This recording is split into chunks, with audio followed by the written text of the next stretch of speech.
Assalamualaikum warahmatullahi wabarakatuh. Selamat pagi saya ucapkan kepada seluruh hadirin sekalian.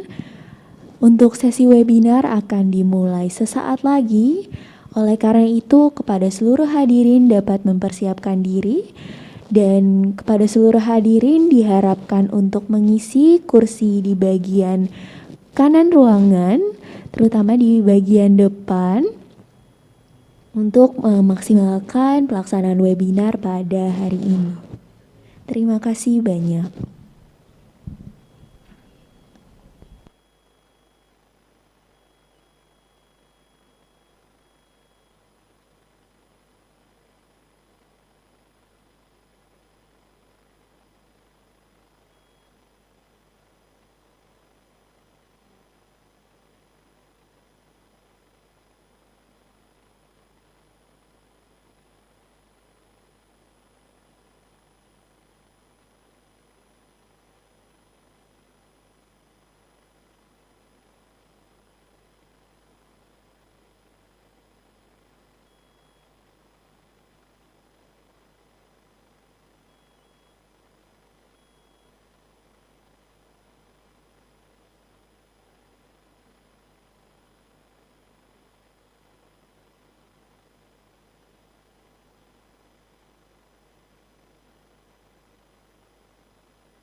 Assalamualaikum warahmatullahi wabarakatuh.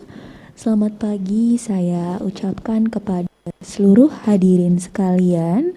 Selamat datang ke webinar hari kedua yang bertajuk Reformulasi dan Pelabelan Pangan.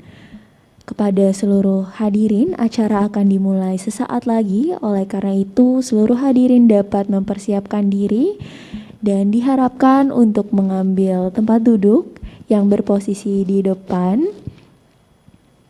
Terima kasih banyak.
Assalamualaikum warahmatullahi wabarakatuh. Shalom, Om Swastiastu, Namo Buddhaya, salam kebajikan, dan salam sejahtera bagi kita semua. Selamat pagi dan selamat datang kami ucapkan kepada seluruh hadirin sekalian ke acara webinar Reformulasi dan Pelabelan Pangan. Sebelumnya, perkenalkan nama saya Gadis Azalia Benedikta selaku Master of Ceremony yang akan memandu acara pada hari ini. Sebelum kegiatan dimulai, mari kita berdoa menurut agama dan kepercayaan masing-masing. Berdoa dimulai.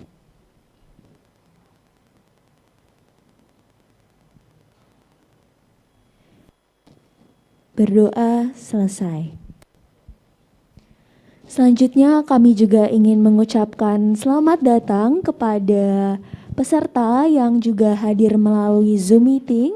Merupakan kehormatan bagi kami untuk menyambut Bapak dan Ibu para hadirin sekalian di acara webinar hari ini. Izinkan saya juga untuk menyapa seluruh hadirin yang hadir secara langsung di venue pada hari ini. Dan saya juga ingin mengingatkan kepada seluruh hadirin untuk dapat menggunakan device yang telah disediakan untuk membantu interpretasi kegiatan hari ini sehingga pengalaman dan juga pemahaman para hadirin sekalian dapat maksimal.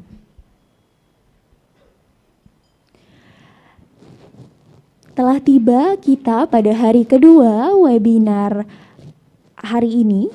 Dan untuk hari kedua ini kita akan fokus membahas mengenai label pangan setelah kemarin kita membahas lebih lanjut mengenai topik reformulasi pangan. Dan juga hari ini akan ada berbagai pembicara yang ahli tentunya dalam bidangnya dari berbagai negara untuk berbagi perspektif dan juga pengalamannya mengenai topik ini. Untuk pembicara hari ini terdapat Profesor Bridget Kelly, Associate Professor of Public Health Nutrition, University of Wollongong, Australia. Kemudian kita juga mengundang Dr. Madhava Nair dari Ministry of Health India. Selanjutnya kami juga mengundang Dr. Banuja Wijaya Tilaka, Ministry of Health from Sri Lanka. Oleh karena itu, harapannya melalui webinar ini dapat meningkatkan kesadaran dan juga kapasitas kita mengenai topik reformulasi pangan dan juga pelabelan pangan. Sesi pertama pada hari ini akan memberikan gambaran lebih lanjut mengenai tinjauan label pangan. Dan oleh karena itu, mari kita sambut moderator kita untuk sesi pertama, yaitu Bapak Ridho Ichsan Syaini, Sarjana Kesehatan Masyarakat, Magister Epidemiologi untuk memimpin sesi pertama. Kepada Bapak Ridho, waktu dan tempat kami persilakan. Baik, terima kasih Ibu MC. Assalamualaikum warahmatullahi wabarakatuh. Mungkin tidak terdengar, saya ulangi lagi. Assalamualaikum warahmatullahi wabarakatuh. Ya, salam sejahtera untuk kita semua. Selamat pagi Bapak dan Ibu. Semoga kita di sini dalam keadaan sehat dan siap untuk berdiskusi lebih lanjut mengenai reformulasi dan labeling pangan. Mungkin dalam kali ini kan kita kemarin sudah membahas lebih banyak terkait dengan reformulasi dan bagaimana penerapannya di negara-negara di luar Indonesia. Nah, pada sesi pertama di hari kedua ini kita akan lebih banyak membahas mengenai labeling pangan dan kebijakannya yang ada di negara-negara di luar Indonesia. Dan di sini sudah hadir Dr. Bridget Kelly dari Australia. Namun sebelum saya membacakan kita masuk pada sesi diskusi, sesi presentasi nantinya, saya ingin membacakan sedikit biografi dari Dr. Bridget Kelly. Mungkin sebelumnya saya sapa dulu Dr. Bridget Kelly. Halo. Apakah Anda dapat mendengar suara saya? I can. Thank you for having me. Oke, terima kasih. Baik, terima kasih sudah hadir di acara webinar kami.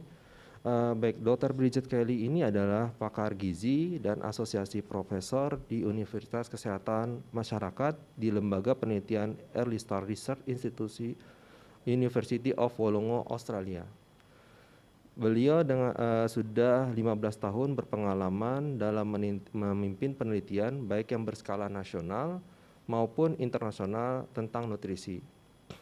Sejak tahun 2015, beliau menjabat sebagai konsultan dan penasehat ahli di WHO untuk membuat pedoman kebijakan terkait pelabelan pangan, termasuk membuat pedoman WHO untuk membantu negara-negara membuat, mengimplementasikan, memonitor, dan mengevaluasi kebijakan front of pack labeling.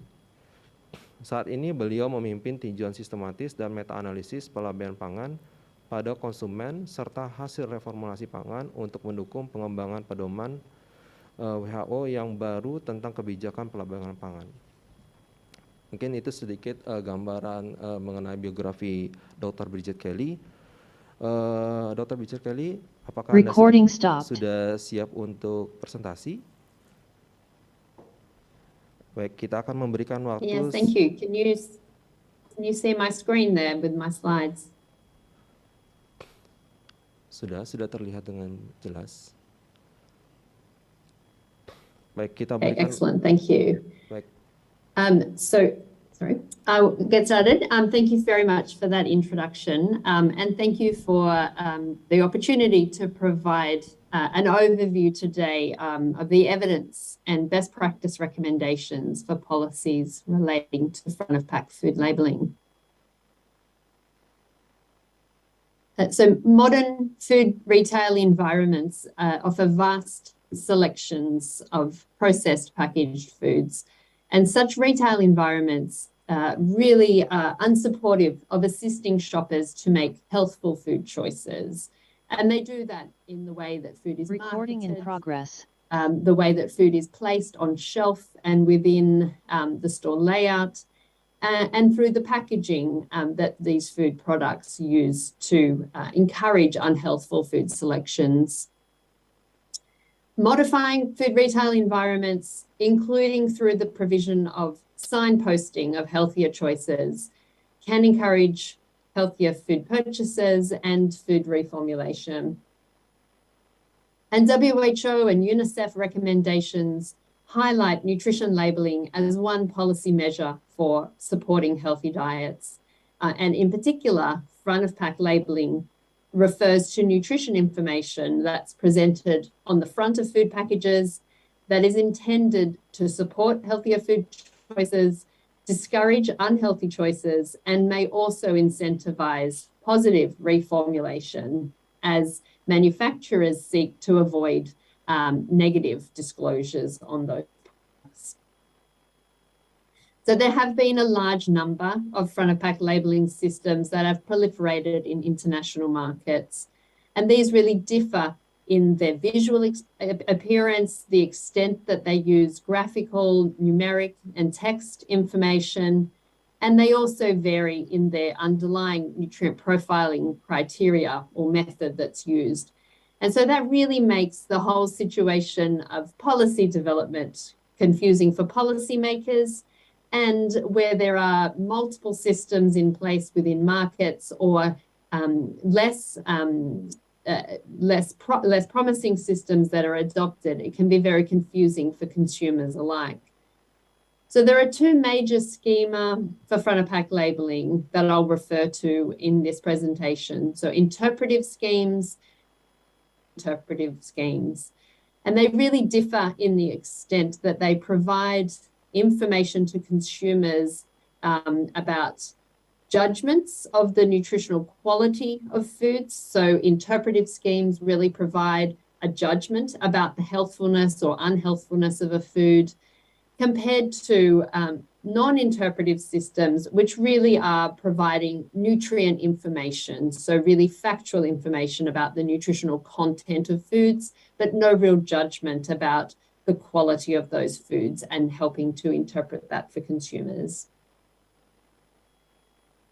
So there are a number of different, within those broad schema, there are a number of different systems that we can talk about. So I'll go through some examples here now so that we're all on the same page when I'm talking through the evidence and recommendations for the types of systems that are considered here. So endorsement schemes are those that identify better for you products within a product range. Those that don't meet the criteria have no label. There's only an indicator of healthfulness, not unhealthfulness. Summary indicator schemes, nutrient-specific systems typically present ordered bandings or thresholds for key nutrients using colours, words, or other interpretational aids. And these can either provide both positive and negative judgments, such as is the case for traffic light systems, or negative judgments only, which is the case for warning label type systems. Summary indicator systems provide a graded judgment of a product's overall healthfulness, both good and bad. And examples here include the Nutri-Score system that was developed in France, and the Health Star rating system, which we have here in Australia and also New Zealand.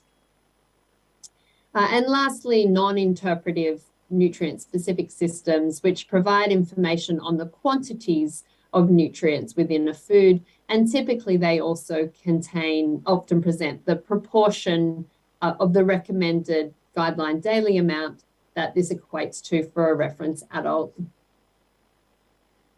The potential effectiveness of front-of-pack labelling in supporting health is shown in this framework here, the theoretical framework. It links nutrition label use and understanding and application during food selection, and puts forward the hypothesis that consumers' identification of healthier products will positively impact on their food choices and therefore their dietary intakes and health outcomes. But of course, there are a lot of ifs within that framework.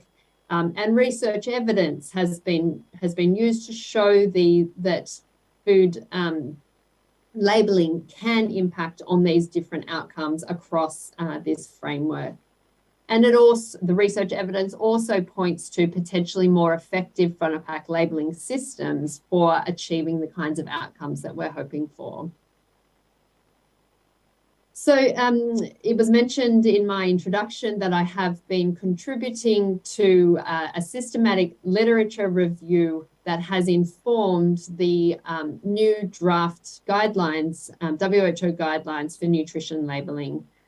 So since 2018, the WHO Nutrition Guidance Expert Advisory Group, that's quite a mouthful, but the acronym is NUGAG, the subgroup for NUGAG on policy actions has been working on developing guidelines for a range of food environment policy actions, including for nutrition labelling. The latest meeting of the NUGAG subgroup was held in December 2022 through to January this year, at which the draft guidelines were formulated. And the draft will be released later this year for consultation. The guideline development process includes undertaking a systematic literature review, and that involved looking at the evidence on the effectiveness of nutrition labelling policies and assessing the certainty of that body of evidence. So the NUGAG subcommittee established the criteria for that review, including the critical and important outcomes of interest to guide policy making. And that aligns with the framework for policy for outcomes of food labelling that I just had on slide. Unfortunately, as I mentioned, the draft guidelines are not yet publicly released, and so I can't share those here today. And the systematic review findings are also in the process of being published. But I will share some of the data, just a small snippet of the data from that review here today. So just to establish some of the content and context of this review so that you can see the scope of what was looked at from the evidence. So this is just listing the 10 outcomes of interest that were included in the review, with some notes there on how the studies that were included in the review measured these kinds of outcomes. Just want to particularly draw attention to two of those outcomes that I'll speak to in more detail here. So to highlight that for food choice, the included studies were those that involved a hypothetical selection of foods from a set without exchange of money or goods, or consumers rating their intention to purchase foods. That contrasts to food purchase, which involved an actual exchange of money or foods. So I'm going to present findings for those outcomes particularly. I also just want to show this. This is the PRISMA flowchart from the search, not to take really any details here other than the fact that we looked at almost 100,000 papers. So this is a huge, it was a huge undertaking, and to really emphasize the large body of evidence, we ended up including almost 400 papers in the review of food nutrition labeling, but that did span nutrition, front of pack labeling, nutrient declarations, claims, as well as ingredients lists. But most of that, a good portion of that, was for front of pack labeling. So there is a lot of evidence that exists on this topic. And so the review really tries to synthesize that and make sense of that evidence. So as I said, I'm going to present some of the data from that review. It isn't yet published data, unpublished results. So please don't take any photos or screenshots of these next slides. So where possible in the review, we pooled the analyses we pulled the data in meta-analyses. So this is the forest plot for the pooled analysis of food choice, where we were comparing the effect on food choice between front of pack labeling, so any front of pack labeling versus no front of pack labeling. And we split that then. We did subgroup analyses based on the type of front of pack labeling system being tested. Overall, the presence of any front of pack labeling led to a significant effect of small size in the reduction of choice or intention to consume unhealthy foods. The summary indicator systems like Nutri-Score and the Health Star rating, we found, again, a small but significant reduction in choice of unhealthy foods with the label condition. Bars on the left-hand side here indicate an effect favouring the front of pack label. Here for endorsement logos, again, we showed a small but significant reduction in choice for unhealthy foods compared to no label. And for nutrient-specific interpretive systems, mostly multiple traffic light labels, this again showed a small but significant reduction in choice of unhealthy foods. For warning labels, a small but borderline significant reduction in choice of unhealthy foods. And importantly, for non-interpretive systems, so percent guideline daily amount systems, there was no significant difference in food choices comparing non-interpretive front of pack labeling with no label. And really we see a very similar pattern of results for the outcomes of food purchase. So compared to no label, the presence of any front of pack labeling system led to a significant effect of small size in the improvement in the healthfulness of food purchases. And when we analysed again by label type, summary indicator systems were associated with a moderately significant reduction in purchases of unhealthy foods. Endorsement logos showed no difference in the healthfulness of food purchases compared to no label. Nutrient-specific interpretive systems, and again referring to mostly multiple traffic light systems, showed a small but significant reduction in the purchases of unhealthy foods when the label was present compared to no label. And for warning labels, there was only one study that looked at change in purchases in the presence of warning labels compared to no label with a non-significant effect.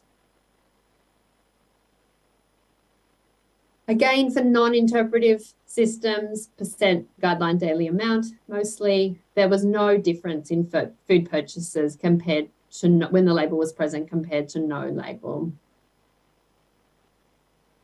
And this shows the forest plot for the pooled analysis of food change. So when we're talking about food change, really, we mean food reformulation, change in product portfolio. So this is looking at food change with front of pack labeling versus no label. So the presence here of front of pack labeling led to a small but significant improvement in food composition. Considering the different labeling types, only summary indicator systems and Health Star rating was the main system here, and warning labels performed better than no label. I'm now going to just talk about in the review, we also compared interpretive systems compared to non-interpretive systems, so that the guidelines, WHO guidelines, could make recommendations about which systems countries should be considering in their policy development. So again, for the outcome of food choice, the presence of any interpretive front-of-pack labelling system led to a small but significantly lower choice or intention to consume unhealthy foods compared to non-interpretive front-of-pack labelling. So any interpretive is better than non-interpretive. Again, we split this for the interpretive front-of-pack labelling subsystems. This shows the forest plot for summary indicator systems. So again, you can see the systems that are listed there. 5CNL refers to Nutri-Score. It's the 5-color nutrition label. So mostly we're looking here at Nutri-Score and other types of star rating systems or summary indicator systems compared to GDA type approaches. Again, bars on the left-hand side indicate an effect favouring interpretive labels. So we can see here that there was a significant effect of a significantly better effect for interpretive front-of-pack labelling systems compared to non-interpretive systems. And you'll notice there that some of the systems that haven't been implemented in countries such as the single traffic light, NUVAL, and the 3-star label that are not government endorsed systems had performed less well, although that was in one study where we had multiple comparisons. Endorsement logos really showed no difference in effect compared to non-interpretive systems, again, based on a small number of studies, however. And nutrient-specific systems like multiple traffic light also showed no overall difference in effect compared to non-interpretive systems. And you can see the variations across studies there. For warning labels, there was a small but borderline significant reduction in choice of unhealthy foods compared to non-interpretive systems. And lastly, just to talk about the pooled analysis for food purchase with interpretive systems compared to non-interpretive front-of-pack labelling. So again, overall, there was a small, significant effect in the improvement of the healthfulness of food purchases with interpretive labels compared to non-interpretive labels. And the most convincing evidence was for summary indicator systems. So I've only shown a very small snapshot of the review that we did for WHO here. We also completed assessments of the certainty of evidence for each of the outcomes of interest using the Cochrane grade approach. So the grade approach essentially grades the evidence, the certainty of the evidence based on 5 criteria that relate to risk of bias, consistency, directness, publication bias, and you end up with a rating of the certainty of evidence from high to very low.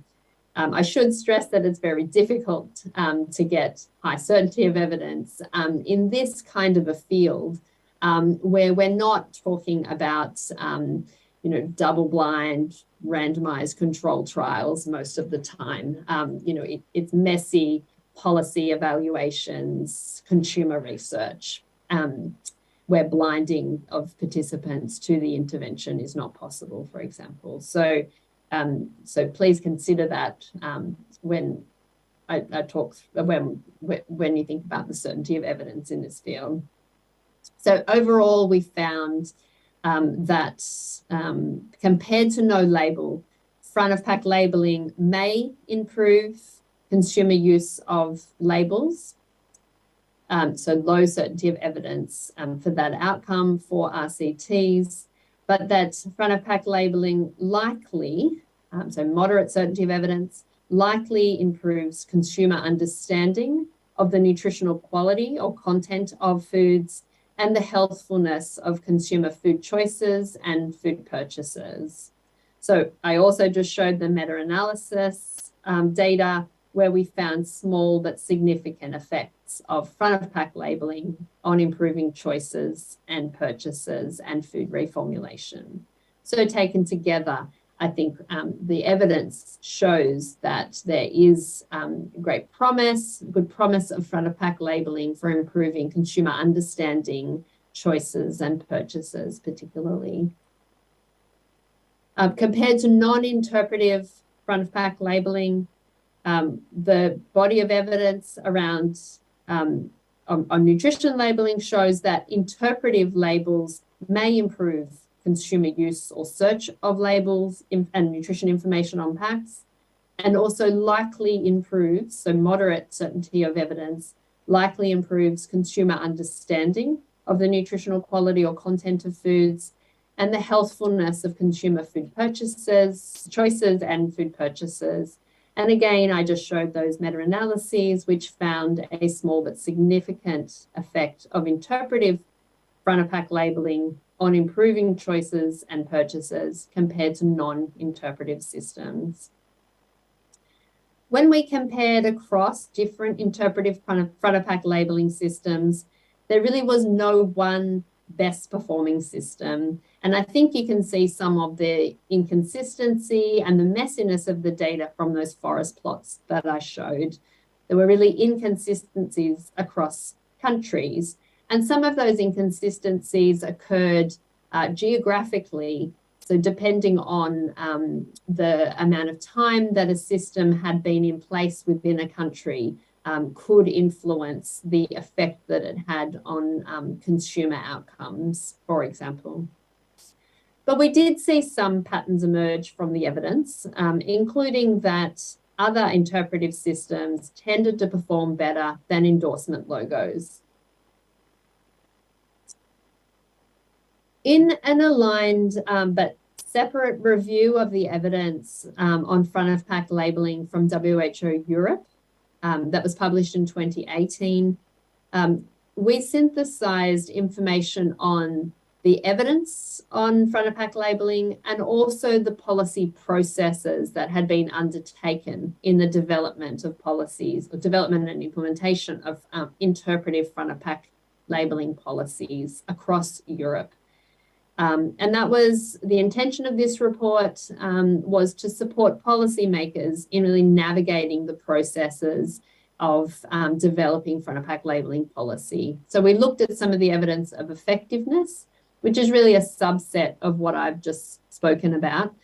But mostly this report really deals with the processes of developing these policies and what governments did to ensure that they had a successful policy that was implemented. So we gathered evidence from European countries that had a policy on a government endorsed interpretive front of pack label. We found, so 15 of the countries that we looked at had interpretive front of pack labelling policies, and we identified this from WHO policy repositories and other sources of global food policies. Almost all of these were endorsement logos. So in 13 of the 15 countries, they had implemented endorsement logos. Only 3 countries had introduced other interpretive labels, so warning label in Israel, Nutri-Score in France, and traffic light labels in the UK. Since that time, in 2018, Nutri-Score has also been adopted in Belgium and in Germany. So all of these policies are voluntary, except for the Israel warning label, which has been since made mandatory on products high in saturated fat, sugar and salt since 2020. The report documents some of the key steps that were undertaken by governments in the development of front of pack labelling policies from the initial conception through to adoption. And the time frame varied greatly across countries from just a few years to over a decade. Common steps included establishing front of pack labelling as a nutrition policy priority, including in government national nutrition plans, broad engagement with stakeholders and the public through consultation, and in countries where this had been most successful, such as in France, Israel, and the United Kingdom, system development was led by the government with stakeholder input managed through government oversight. It involved the collection of formative evidence to inform the best label design, either by commissioning research or engaging with academics to identify and compile available evidence. In our review, as I said, we also assessed the formative evidence and any evaluations that had been performed after policy implementation. And we did that to assess the effectiveness of the front of pack labelling systems, but I'm not going to go into that here. As I said, that's really a subset of the information that I just presented from the systematic literature review, which was more than just Europe, clearly. Based on all of the evidence that was gathered, we derived a set of policy considerations for the adoption or review of front of pack labelling policies. These included the need to establish a consistent system to aid consumer use and understanding. We also recommended that the policy utilize a system that can provide evaluative judgments about product unhealthfulness. So the review identified that endorsement logos alone may encourage consumers to overestimate the healthfulness of products, and that they didn't dissuade consumers from choosing unhealthful foods, as consumers tend to overlook the absence of a label. So you'll recall too that the systematic literature review that I just presented on found that other interpretive systems performed better than endorsement logos for the critical outcomes that we assessed. We also recommended from this review that the government should lead the policy development process to enhance the credibility of the label, that stakeholder consultation should be done, that formative research should be performed to ensure that the right policy is chosen for the population, that it should also consider ways to overcome issues with uptake, including through mandatory implementation, recognizing the evidence that voluntary implementation of a policy often leads to low uptake, particularly for foods that are less healthful, where, again, manufacturers seek to avoid those disclosures on pack. And we also recommended that implementation should be supported through guidance documents for industry and through public education, and that policy monitoring and evaluation was necessary to assess implementation and impact. Lastly, I just want to highlight this document, the WHO Guiding Principles and Framework Manual for Front of Pack Labelling.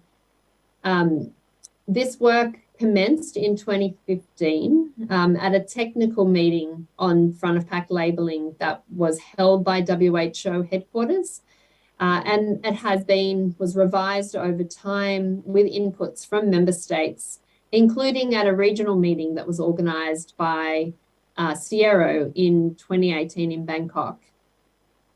It outlines 15 guiding principles for policy development, implementation, and monitoring and evaluation based on the evidence of what works and country experiences. So I've just shown here the 5 overarching principles for the framework, and just to summarize them here, the outline that the system should be aligned with national public health and nutrition policies and food regulations, and they should also align with relevant WHO guidance and Codex guidelines. They put forward that a single system should be developed to improve the impact of the front of pack labelling system and to prevent consumer confusion. That mandatory nutrient declarations are a prerequisite for front of pack labelling systems, and that really is outlined in Codex guidelines, that front of pack labelling should be in addition to, not instead of, nutrient declarations. And that a monitoring and review process should be developed for continuing improvements or adjustments, and that the aims, scope, and principles of the front of pack labelling system should be transparent and easily accessible. The framework manual also outlines steps that can be taken in the development of a front of pack labelling system. So either the adoption or adaptation or development of a new system. So it outlines an iterative process that should be government-led, that involves and needs assessment, government confirming the aims and scope and principles of the system, establishing a government-led stakeholder engagement process to come up with the system format and content to achieve the stated government aims, and then the selection of the preferred system. There are other principles related to the design and content of the system that expressly state that interpretive labels are recommended. So that really aligns very nicely with the later systematic literature review and the draft guidelines that will be released for public comment that reflects the outcomes from that review, that interpretive labelling systems are preferred to non-interpretive front of pack labelling systems, such as guideline daily amount. It also outlines that numerical non-interpretive systems are less helpful for particularly population groups with lower levels of nutrition, food and nutrition literacy, lower education, and for members of Indigenous and ethnic minority groups. In 2021, some of these guiding principles were adopted into the Codex guidelines on nutrition labelling. This slide really just lists these, this annex to the Codex guidelines, and it's my own highlighting here, I should state, to emphasize the key points. And these key points are that that only one front of pack labelling system should be recommended by government, and if multiple systems do coexist, that these should be complementary. That the system should be easy to understand, grounded in scientifically valid consumer research, that it's clearly visible on pack, that it's broadly available, such as through mandatory implementation, that it's accompanied by consumer education, and that it is underpinned by a monitoring and evaluation system. So hopefully from my presentation here today, you can see that there are some really common threads across all of this work that's been done, reviewing the evidence, understanding the policy processes that countries have gone through, and discussion with member states about their experiences in policy development and implementation, and lessons learnt from those processes. We can see that there are some really common threads that are reflected in these guidelines and in the recommendations from those reviews that really point to the kinds of systems that are good practice, and also the kinds of processes that a country may undertake in order to ensure that the policy was successfully implemented. Thank you for your time, and I really, I will be able to stay around for some questions now. I think there's a question and answer session. I'm happy to stay on, but I really wish you all the very best for the remainder of the session, and I'd be happy for people to contact me and ask questions of me now or after the session as well. So thank you. Baik, terima kasih banyak Dr. Bridget Kelly atas presentasinya yang sangat komprehensif terkait dengan labeling dan studinya yang sudah dilaksanakan. Kita beri aplaus yang meriah untuk Dr. Bridget Kelly. Baik, Dr. Bridget Kelly mungkin masih bisa bersama dengan kita selama beberapa menit ke depan untuk kita melakukan diskusi, mungkin beberapa sesi ya, dari baik Bapak dan Ibu yang hadir di ruang pertemuan ataupun yang melalui online. Mungkin saya mulai dulu dari ada yang sesi pertama, kita buka 3 pertanyaan. Oh boleh dari Dr. Haris, silakan.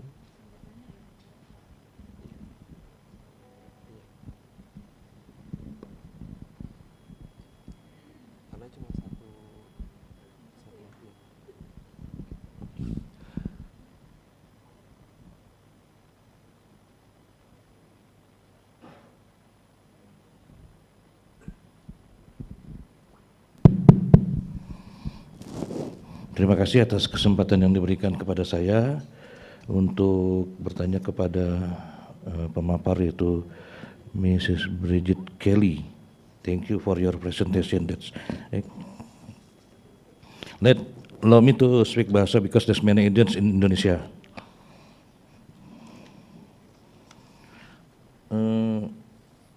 Apa yang sudah disampaikan Anda dalam presentasi tadi, yang ingin kami ketahui lebih lanjut, apakah pada studi ini Anda membedah faktor-faktor yang mempengaruhi interpretasi konsumen terhadap pelabelan pangan dan dampaknya terhadap persepsi mereka pada produk yang dibeli?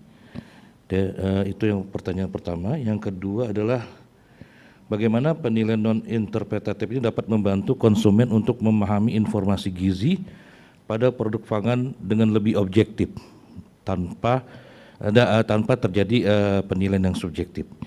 Yang ketiga, bagaimana rekomendasi Anda untuk menjaga keseimbangan antara peran industri dalam menjaga pelabelan pangan yang jelas dan akurat terhadap keuntungan dan risiko yang mereka dapatkan terkait dengan penambahan label pada kemasan tersebut. Demikian, terima kasih. Dr. Bridget Kelly, apakah Anda sudah mendengar dengan baik pertanyaan yang diberikan? Thank you for those questions. Yes, thank you for those questions. I was very fast, so I think I may need to ask for a confirmation of what the second question was. So the first question I think was around consumer interpretation of the labels and how that may affect their use of them or ability to use them to choose healthful foods. So consumer understanding was one of the critical outcomes that was identified in the review. So it was identified firstly by the NUGAG committee as a critical outcome for guiding policy decisions. So we did certainly look at whether consumers could understand the labels, so whether they better understand it, interpretive versus non-interpretive labeling, and then within that, which kinds of labels were they best able to interpret. And by far, a lot of the evidence, most of the evidence on front of pack labeling lies around that outcome. So many of the studies assessed consumer understanding of the label. There's a lot of research that wasn't included in our review that asks consumers to subjectively say whether they can understand it. So do you understand this label? Do you understand labeling? Yes, I do. Those kinds of studies were excluded in this review, and we only looked at studies that objectively measured understanding, such as by getting participants to identify a healthier food or to rank the healthfulness of foods using the labels or to say what the nutrient content of foods were. So only objective measures. So we did definitely look at understanding and really the same kinds of conclusions could be drawn there, that consumers best understand interpretive systems and non-interpretive systems are less well understood. So that comes out quite clearly from the evidence. So I think that's the first question. I did miss the second question. I'm sorry, I might need you to repeat that if I haven't already answered it. And then the third question was around how can we balance the role of industry in providing accurate information on the label and also disclosing unhealthful nutrients? Is that the question? Can I confirm if that's right?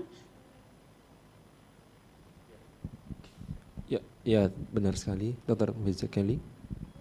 Yeah. Okay. So I think just generally, just an observation from what we've found in Australia, where we have the Health Star rating system that has been introduced on a voluntary basis. So the government, it was a government-led process that engaged experts in the experts in the development of what the label will look like, and then a voluntary implementation of that. Government has invested quite a lot in monitoring and evaluating that policy, including the extent that the label has been taken up by industry, and so the extent that it's used on products. And what they have found in the 5-year review of that labelling policy was that the label had not been taken up to the extent that had been anticipated, and that more concerning was that by far the most products, the main products that had the label displayed were products that achieved a score of 3.5 or more stars, what would be considered a healthy product. And so I think that really highlights the importance of a government-led monitoring and evaluation system to ensure that the label is being implemented as intended, and that the label isn't only put on, if it's a label that is designed to signpost unhealthful choices as well as healthful choices, that monitoring really does highlight if the label is only being put on the most healthful foods.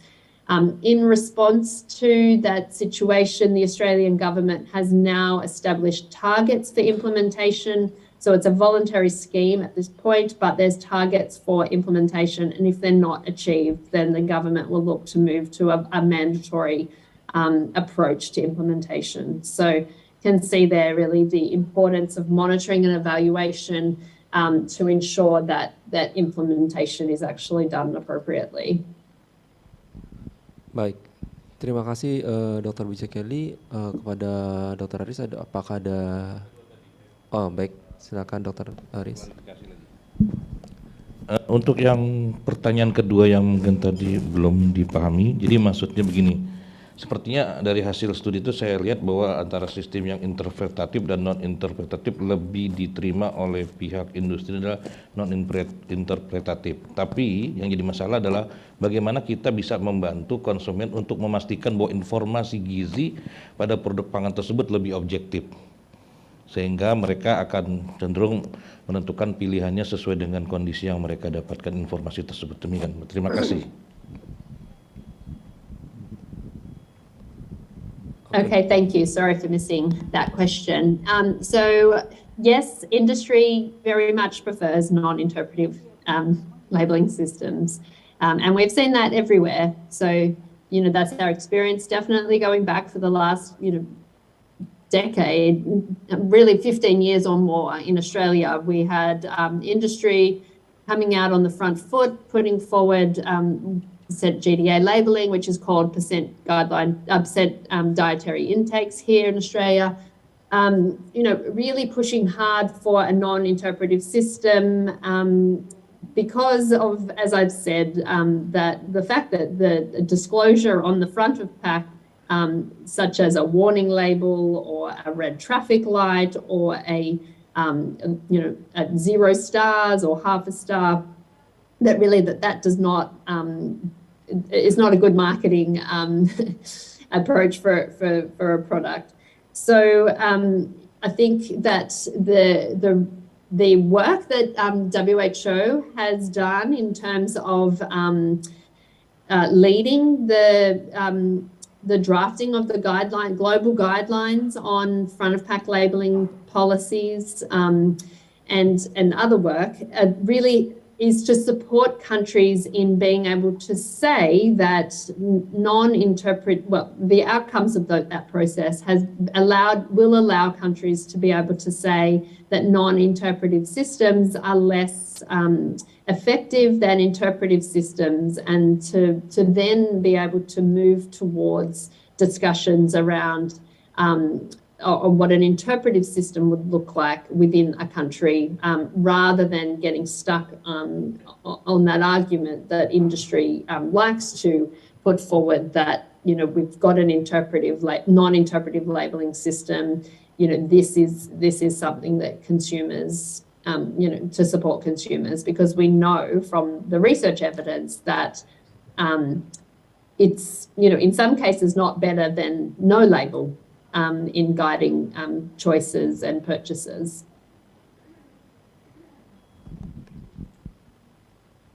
Baik, terima kasih Dr. Bridget Kelly. Mungkin selanjutnya kepada Dr. Banuja Wijayatilaka dari Sri Lanka, dipersilakan. Iya, benar. Dr. Banuja from Sri Lanka.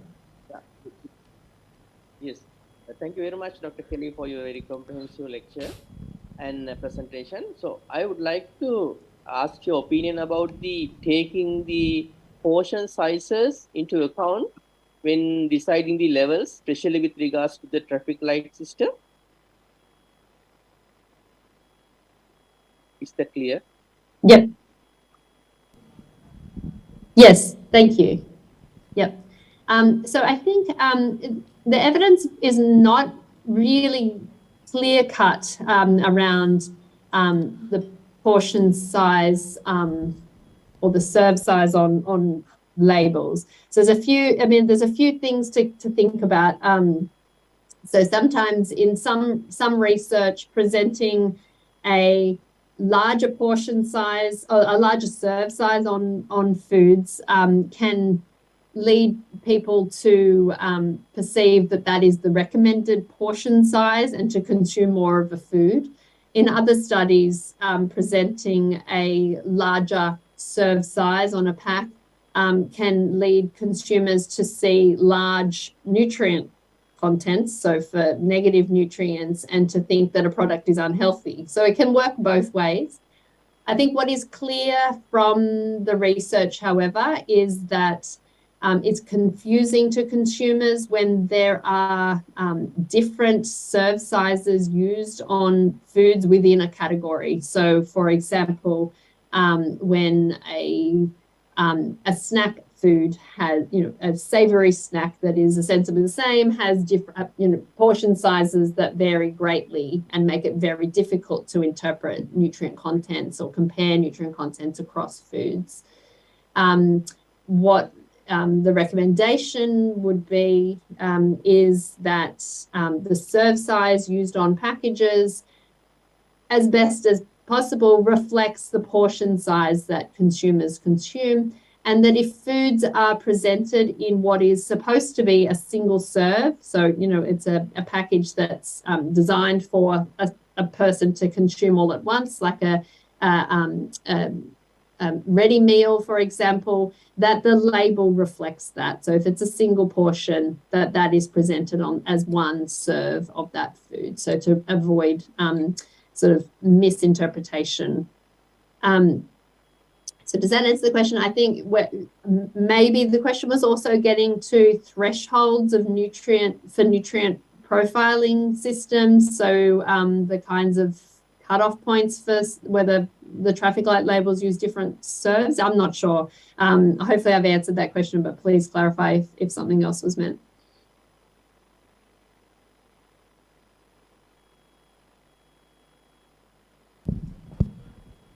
Oke, Dr. Bijakeli, mungkin Dr. Banuja, apakah ada respon lanjutan? No, thank you very much. I agree with Dr. Kelly. Yes, it is confusing actually for the consumers. Yeah. Oke, baik, terima kasih.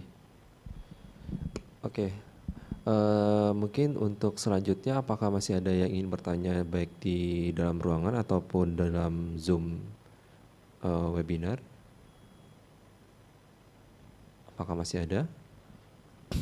Baik, kepada Bu Dina dipersilakan. Dr. Bijakeli, Bu Dina dari WHO Indonesia ingin bertanya.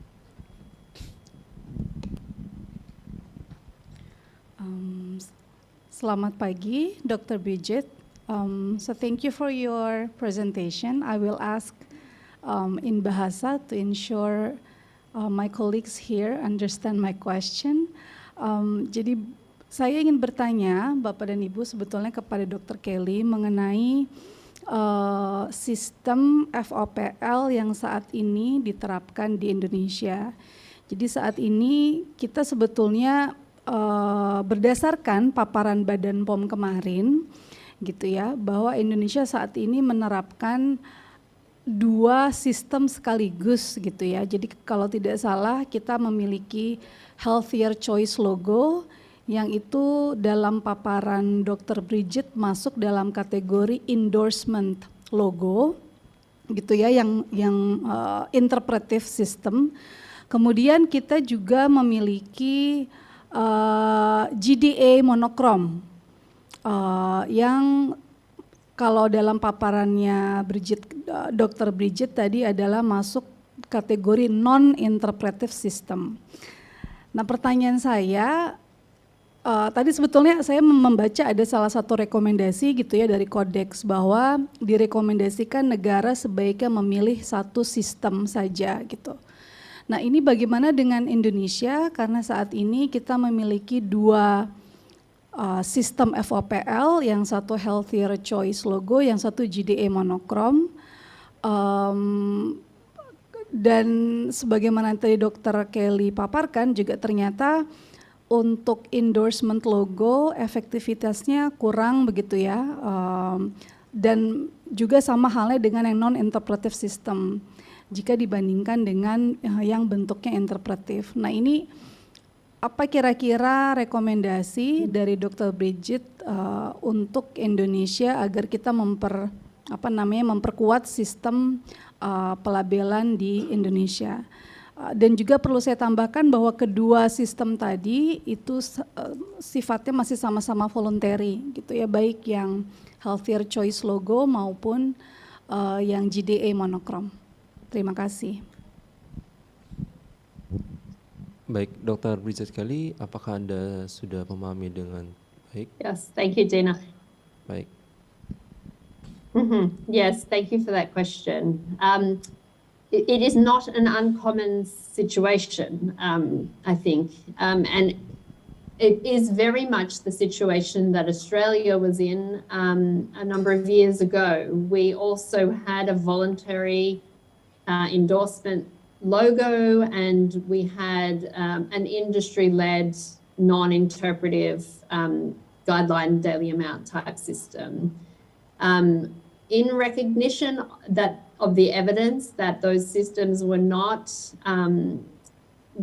really fit for purpose, that we're not providing the kinds of wouldn't provide the kinds of outcomes that the government was hoping to achieve through front of pack labelling. The government here undertook a big review of labelling policy, and one of the main recommendations that came out from that review was that an interpretive front of pack labelling system that wasn't the endorsement logo needed to be explored. And there was a lot of work that was done that was government-led, but very consultative, bringing in industry and public health and nutrition, civil society and consumer groups. And as a result of that, the Health Star rating system was developed in Australia. At the time that the Health Star rating system was implemented, although as I've said, on a voluntary basis, the endorsement logo that had been used for many decades in Australia, that was led by the like a heart health, so a cardiovascular civil society, prevention civil society organisation here, the National Heart Foundation. They decided that based on the recommendations that to avoid consumer confusion through all of the busy signposting on packs, they decided at that time to essentially get rid of their endorsement logo system that had been put in place for such a long time. And so you can see there then the path that started off very similar to the situation that Indonesia is in at the moment, where you have labelling policies that may not be what is recommended, but that there is obviously opportunity to strengthen the labelling policy and to move towards a labelling system that might be sort of more in keeping with the outcomes that I assume the government is trying to achieve through supporting healthier diets and supporting consumers to make more healthful food selections. So yes, Codex does specify that it's ideal to have just one labelling system, and really that evidence comes about, or that recommendation comes about where the evidence shows that consumers are confused and report being confused when there's lots of nutrition labelling on packs, particularly where that is contradictory. And so just to give the Australian experience again, the concern when the Health Star rating system was introduced in Australia was that it uses a different nutrient profiling criteria to the National Heart Foundation's endorsement logo, modelling on the labelling systems showed that it was possible to have an endorsement logo on a food that would then receive less than 3.5 stars or look unfavourable according to the Health Star rating. So it really did set up a scenario where it could be quite contradictory to have the two labelling systems side by side. That obviously impacts on the credibility of any of the labelling systems, and also the extent that consumers will be able to interpret or use those to identify healthier choices. So that's why the one labelling system is recommended. And also the process that Australia to move from sort of a less optimal labelling policy, something that is more aligned with the research evidence and recommendations. Certainly in Australia, we have not got that yet, and it's still a voluntary approach. And as I've said, uptake, implementation of the system is not as good as the government wants. Baik, terima kasih Dr. Bridget Kelly. Apakah ada tanggapan lagi? Klarifikasi baik. So Dr. Bridget, if I understand correctly, so Australia now currently only applies one system, and that is the 5-star rating, and then you got rid of the endorsement logo as well as the non-interpretive logo. Is that correct, my understanding? Yeah, we will see, you can still see the little thumbnails, the guideline, daily amount type system on packages as still, yep. Okay. And that is an industry-led system. Yeah, it's not endorsed by government. It's an industry-led system that manufacturers can choose to implement. Baik, terima kasih. Selanjutnya apakah masih ada yang ingin bertanya? Oke, baik, dari Kemner. Dipersilakan. Oke, Dr. Kamner, silakan, dipersilakan. Yeah, can I ask question, please? Oke, Yeah, my question to Professor Kelly. Good morning. I'm Dr. Nair from India. I just joined you very late, but my question to you is why there is a hesitation in your country to make it mandatory? For the What- obvious reasons. Can you give the reasons, please? It will help us. Yeah, for the obvious reasons, as you can imagine, that industry was on board with the policy. So the government in Australia took a very consultative approach. So, which I think did lead to the policy being implemented eventually. And they brought on board all sides of the debate to work together to develop the system. But as I said, sort of the overarching objectives of the system and the sort of the basis of the system was kind of government led. So it had to be interpretive. It had to be on, across the food supply. For example, so not just, an endorsement logo, not non-interpretive systems. But yes, I think because it was such a consultative approach, it had, the way to get it over the line was really to take it to a voluntary approach. So, you can imagine the arguments in the room. I think what has been really, as I said, what's been really critical is that monitoring. So not just implementing and be done with it, but really being able to show that that voluntary approach has not been effective in getting the label actually into the marketplace where it matters. So, the evaluation of the scheme has been really good in being able to identify not only how many products have the label on it, but also the types of products. So what categories of food, what is the health star rating of those foods? And so it's very clear, and it was clear to government, that it was only the most healthful foods that were having the health star rating on it. So in that way, it was serving like an endorsement logo because it's only on the healthiest foods. It's like a come and buy this product, it's a 5-star.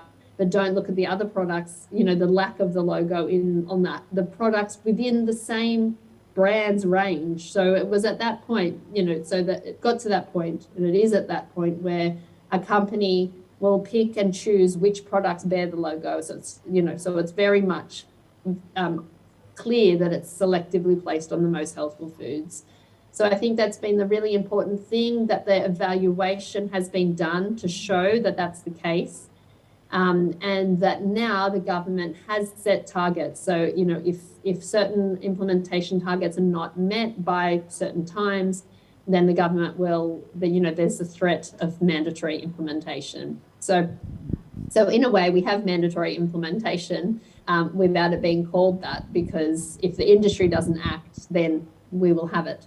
So I think it's taken a longer time to get there rather than just coming out to start with. It's been sort of 5 years of implementation before these evaluation reports have been able to show what the penetration in the marketplace has been. But I think we will get there with it being across the food supply because it's been such a thorough evaluation of that policy.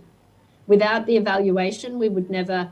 We would have known there's quite an active nutrition lobby and consumer lobby here that wants to see it mandatory. And so by all means, we undertake our own research in this space, but, without that evaluation, it would just be kind of business as usual, and it would be being used like an endorsement logo. Baik, terima kasih Dr. Bridget Kelly, terima kasih juga Dr. Nair atas your respon terhadap presentasi Dr. Bridget Kelly. Baik, mungkin karena waktu yang sudah masuk untuk sesi selanjutnya, kita cukupkan dulu untuk Dr. Bridget Kelly. Kepada Dr. Bridget Kelly kami ucapkan terima kasih atas penjelasan Anda yang komprehensif. Semoga sehat selalu. Kita beri aplaus yang meriah. Baik, mungkin sebelum kita masuk ke Thank you very much. Oke, baik. Sebelum kita masuk ke sesi selanjutnya, mungkin saya ingin menutup sesi pertama ini dengan beberapa kesimpulan yang bisa kita dapatkan dari hasil presentasi tadi.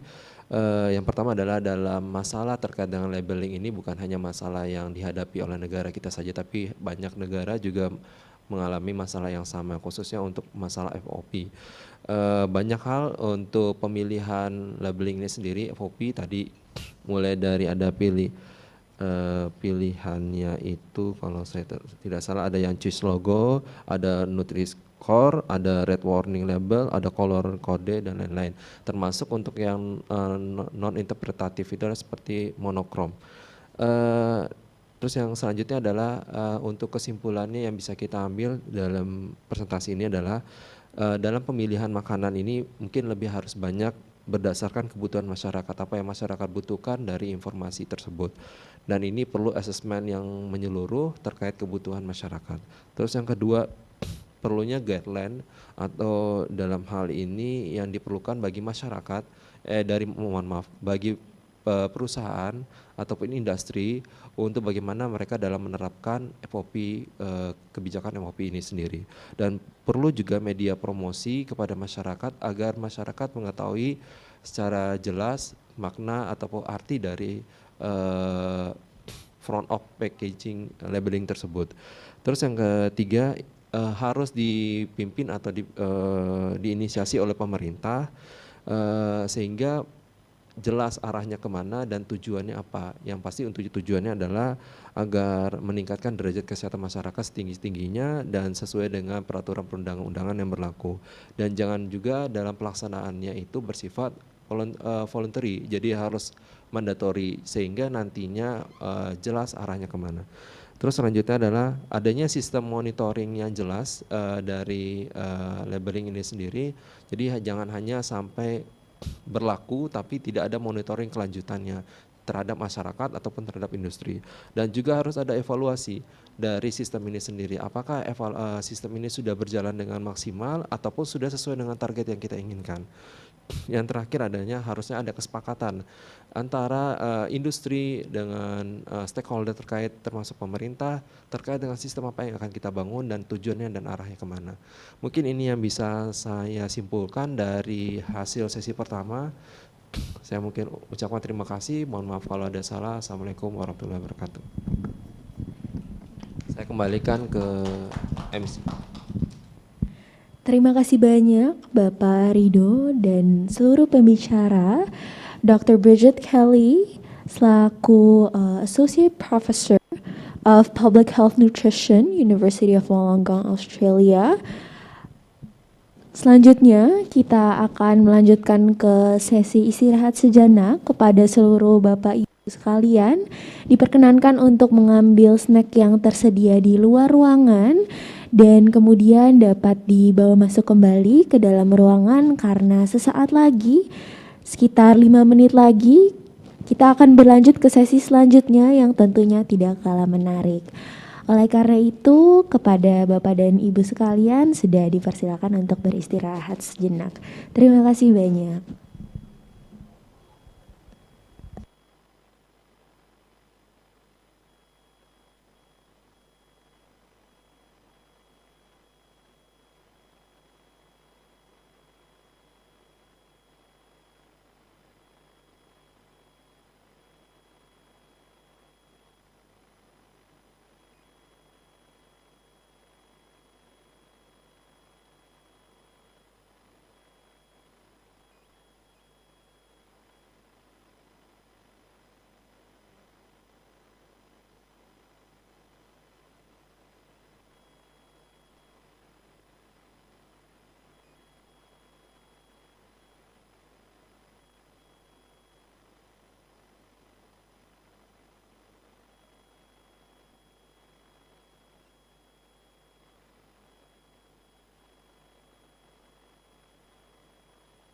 pada Bapak Ibu dan sekalian bisa mengambil santapan yang tersedia di luar ruangan dan membawa masuk kembali. Sekitar 5 menit lagi acara akan dimulai kembali. Terima kasih.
Selamat pagi dan selamat datang kembali kepada seluruh hadirin.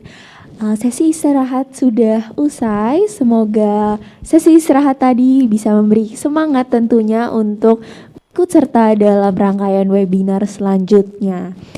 Dan tadi setelah kita mendengar presentasi serta berdiskusi mengenai food labeling, mari kita berlanjut ke sesi selanjutnya untuk mengetahui lebih lanjut kebijakan serta penerapan pelabelan makanan di berbagai negara, terkhususnya di India, di mana kita akan mendengar dari Dr. Madhavan Nair dari Ministry of Health of India, serta Sri Lanka, di mana kita akan mendengar dari Dr. Banuja Wijayatilaka dari Ministry of Health Sri Lanka.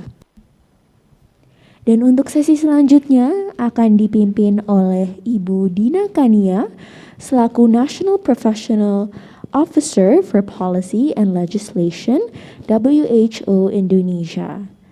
Oleh karena itu, mari kita sambut moderator kita kepada Ibu Dina. Waktu dan tempat saya persilakan.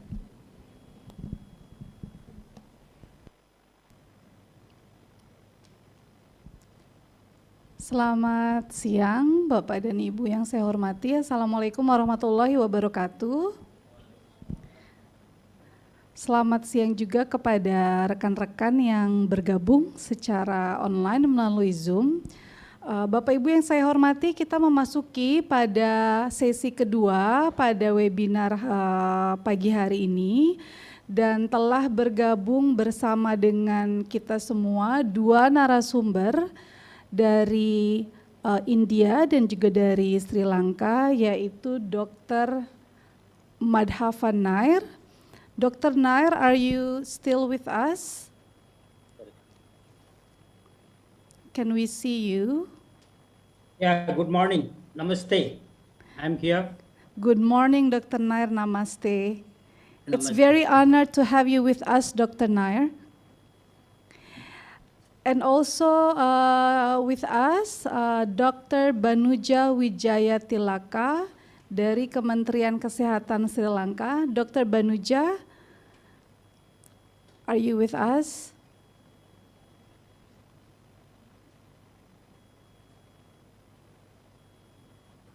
Dr. Banuja?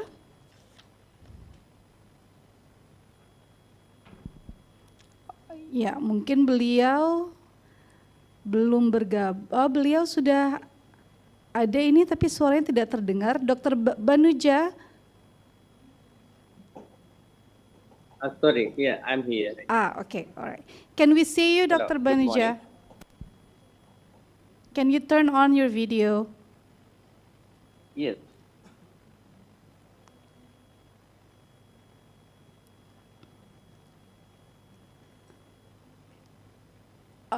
Your video is still turned on. Okay, all right, good. Yeah. Good morning, Dr. Manuja. Good Can morning. you see my screen? It's such a pleasure to have you with us, and thank you for your time, for being with us today. Bapak dan Ibu, kita akan masuk ke presentasi kita yang pertama yang akan disampaikan oleh Dr. Nair dari India. Dan sebelum kita memanggil Dr. Nair untuk presentasi, saya akan menyampaikan sedikit tentang biografi beliau. Dr. Nair adalah doktor di bidang biokimia dan beliau sebelumnya adalah mantan kepala Departemen Riset Mikronutrien di ICMR, National Institute of Nutrition India, dan telah bekerja lebih dari 36 tahun. Saat ini beliau menjabat sebagai ketua dari komite ahli terkait dengan front of pack labeling dan juga anggota Komite Nasional untuk International Union of Nutritional Sciences dan anggota kelompok kerja revisi pedoman diet India ICMR. Beliau juga telah mempublikasi lebih dari 150 jurnal ilmiah terkait dengan biokimia dan nutrisi. Jadi luar biasa, beliau sangat ahli gitu ya di bidang ini. Dan Dr. Nair, we will give around 20 minutes for your presentation, and we will operate the slides from our side. Operator. Yeah. Can I start? Yes, of course. Can you see the screen, Dr. Nair? Yes, very much. Thank you very much. And namaste to all my friends across, Indonesia and other parts of the country. And good morning and greetings from Hyderabad, India. And thank you very much, the Ministry of Health and WHO Indonesia, for inviting me to share our experiences on food labeling policies, particularly with respect to food labeling policies with foods which are high in HFSs, that is high fat, sugar, and salt. In this regard, a significant milestone in history of our Indian food policy is the institution of the Act, Food Safety Act, that is enacted in 2006 by the Parliament, and which enabled the consolidation of the laws relating to food and establishment of Food Safety and Standards Authority of India for laying down science-based standards for articles of food to regulate their manufacture and distribution, and also to ensure availability of safe and wholesome food for human consumption and for matters connected with all these issues. So can I go to the next slide, please? Yeah, what I would like to share with you is, we have been working in this area for quite some time, maybe around close to 10 years, and still we are, in a state of yet to make it mandatory or even voluntary, but we have come to a position of implementing, something which I will share with you the process and how easy or how difficult it was for us to come to this stage. So the contents of my presentation will actually reflect how the scientific panels, which is part of the Food Safety Standards Authority of India, decided to go for the current logo, and what are the milestones, how we adapted the nutrient profiling model, basically the WHO nutrient profiling model, which we started with, and subsequently we had a system which is different from that. Not completely different, but the model adopted was something very different. What issues were faced in the decision-making process, I think that is very important to share with the countries where this is going to be implemented, and the current status of the FOPNL. Next one, please. The journey so far, I think I was part of most of the time as part of this process, so I have some inside information to the whole issues. So basically, we have a robust institutional mechanism for developing standards through its scientific panels and committees. So we have about 21 scientific panels.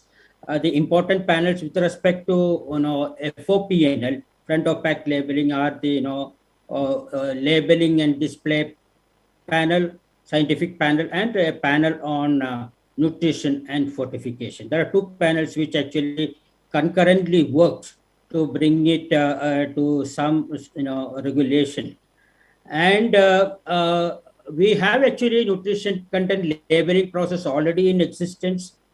Only thing they give in a table format which give all the information about macronutrients and some of the important nutrients that are required to be given mandatory since 2011. But there are issues that came up in between. So there was some some of these things has to be changed. And then we have another regulation which we made it in 2020, where actually we wanted to introduce the issues related to FOPNL in the earlier version of the regulation, but they especially related to the NCD, that is the high fat, sugar, salt related nutrients, but we could not do that. So it became a separate part of the regulation now, and the labeling and display regulation is a separate entity. But once we finalize the FOPNL HFSS related regulation, that will be, become part of the main regulation of labeling and display. Now, coming to the current status of our legislation on FOPNL, we made a lot of progress with respect to making an FOPNL. A draft has been prepared, which has been now notified on 14th September 2022. I'm actually working with the comments and objections received, and as an expert committee chairman from March 2023. We got sacks of comments, which is expected, and we will be addressing all of them very soon. Next one, please.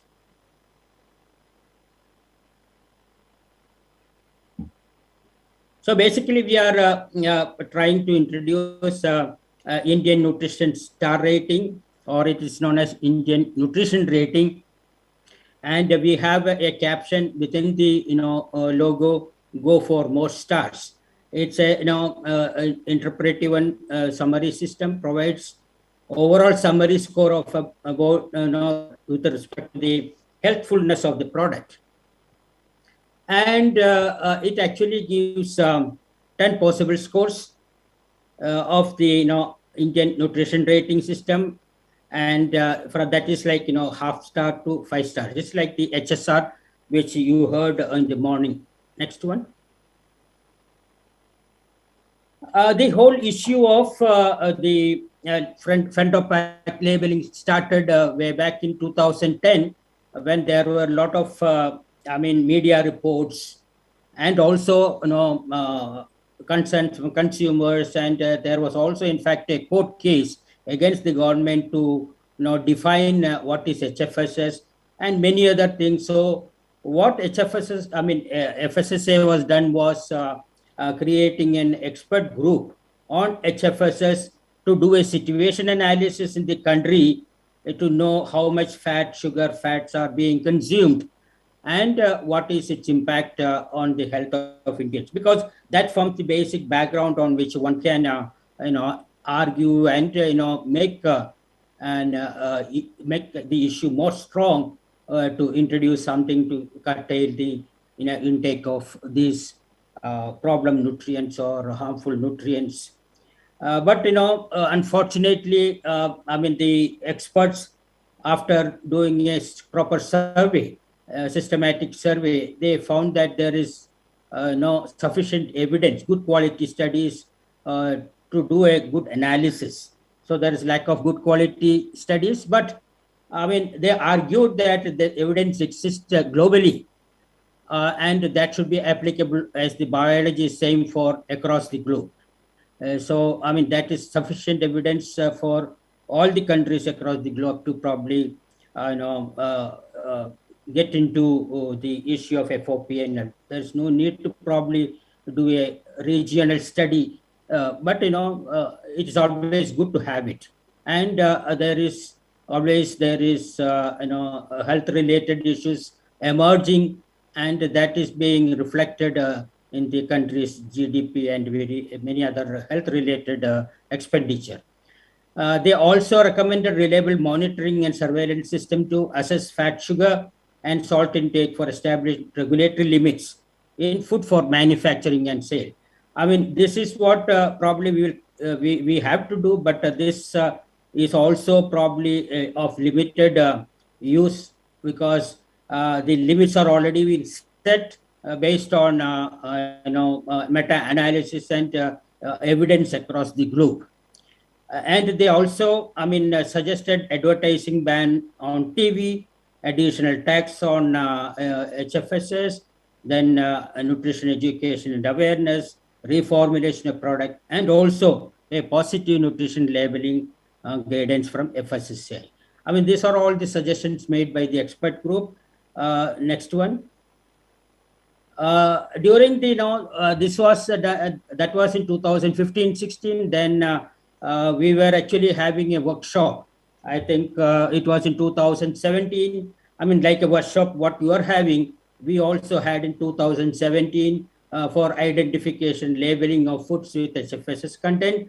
The objective was to roll out a plan for policy and labeling of HFSS in our country. We had the, all the international experts coming and giving us a presentation on various aspects of labeling, including the nutrient profile model of WHO, Southeast Asia region. That is the time they even introduced the, that document in 2017. So we had listened to that. Then there is a presentation Choices International on their model, then common nutrition criteria from other FABI, FBAI, and compositional labeling of HFSS in India and overseas by the George Institute Global Health in India. Okay, next one. This led to a constitution of a working group on HFSS. The objective of the working group was to define the mechanisms like a nutrient profile model for India and develop an FOPNL. I must tell that this group worked very hard to make a draft report on this. This was a 7-member committee of experts from different scientific panels and also other panels. Their role was to define HFSS foods and also suggest threshold for a product or product category for the country by examining the existing international nutrient profiling models. So that's what I think the previous the workshop also helped us to understand the nutrition profiling model, and that has emerged as one of the important methodology for us to develop the FOPNL for the country at that point of time. And then to develop an easy to understand and interpretive model, and using a color coding of the nutrient that exceeds the threshold. These were actually the terms of reference given to the group. Next one, please. This is actually what we have initially proposed, a logo. It has two parts. The first part is actually to give the nutrients and their, actual levels. Then second part will give you the contribution, the half circle, which is actually colored if that exceeds the percentage contribution of RDA beyond the threshold level. So basically this is a good system. We thought that time, and we also defined the HFSS. The labeling provision was made. Then we prepared some schedules for nutrient thresholds for different food categories, and also for beverages, and also the exempted food categories. Then the model is given here. This is the model we adopted. It's a warning label, monochrome, and which is probably a negative labeling. People on seeing the color itself, they will know that it's not a healthy product. So that way, it's very good system. And also, we propose the compliance time for a period of 3 years.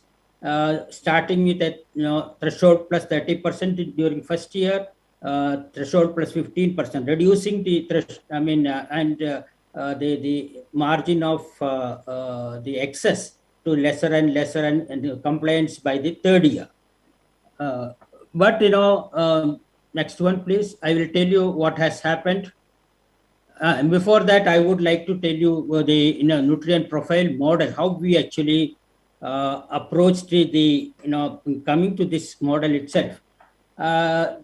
Nutrient profile model is actually a scientific method for categorizing food and beverage items according to their nutritional composition. Because food label, nutrient composition is already provided for each of the product, and if you can categorize them based on the nutrient composition, it becomes an easy method of categorizing and then trying to understand whether which are the healthy ones and which are less healthy. So that's one way of categorization of foods based on the nutrient composition. And it's a very objective method to differentiate and categorizing between foods and non-alcoholic beverages that are more likely to be part of healthy diet from those are less likely. For example, that foods that contains excess of energy, saturated fat, sugar, and trans fat, and salt or sodium.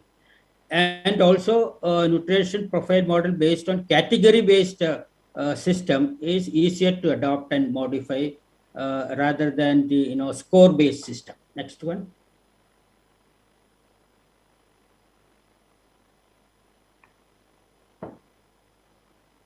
This is the 2017 report of WHO nutrient profile model for Southeast Asian region, and we should appreciate the work done by the group getting the thresholds and the categories.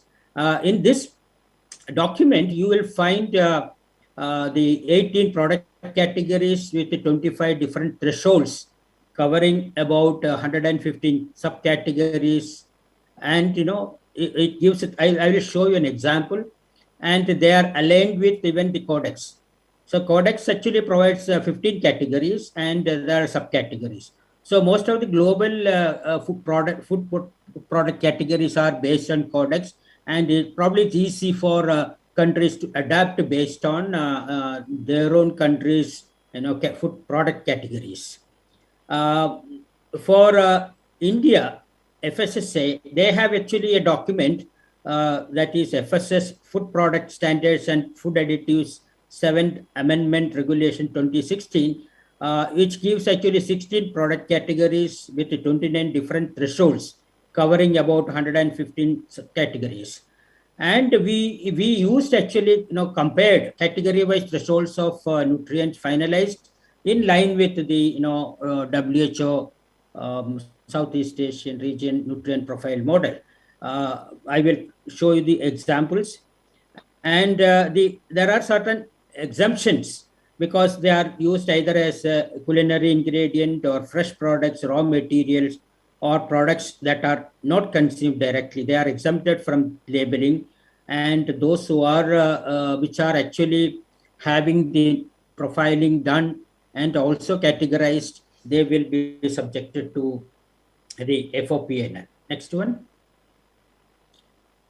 Now, this is how we actually made the schedule of food categories, nutrient threshold for food categories. Actually, what you see down, there are two tables, one below, which is actually taken from the WHO nutrient profiling model.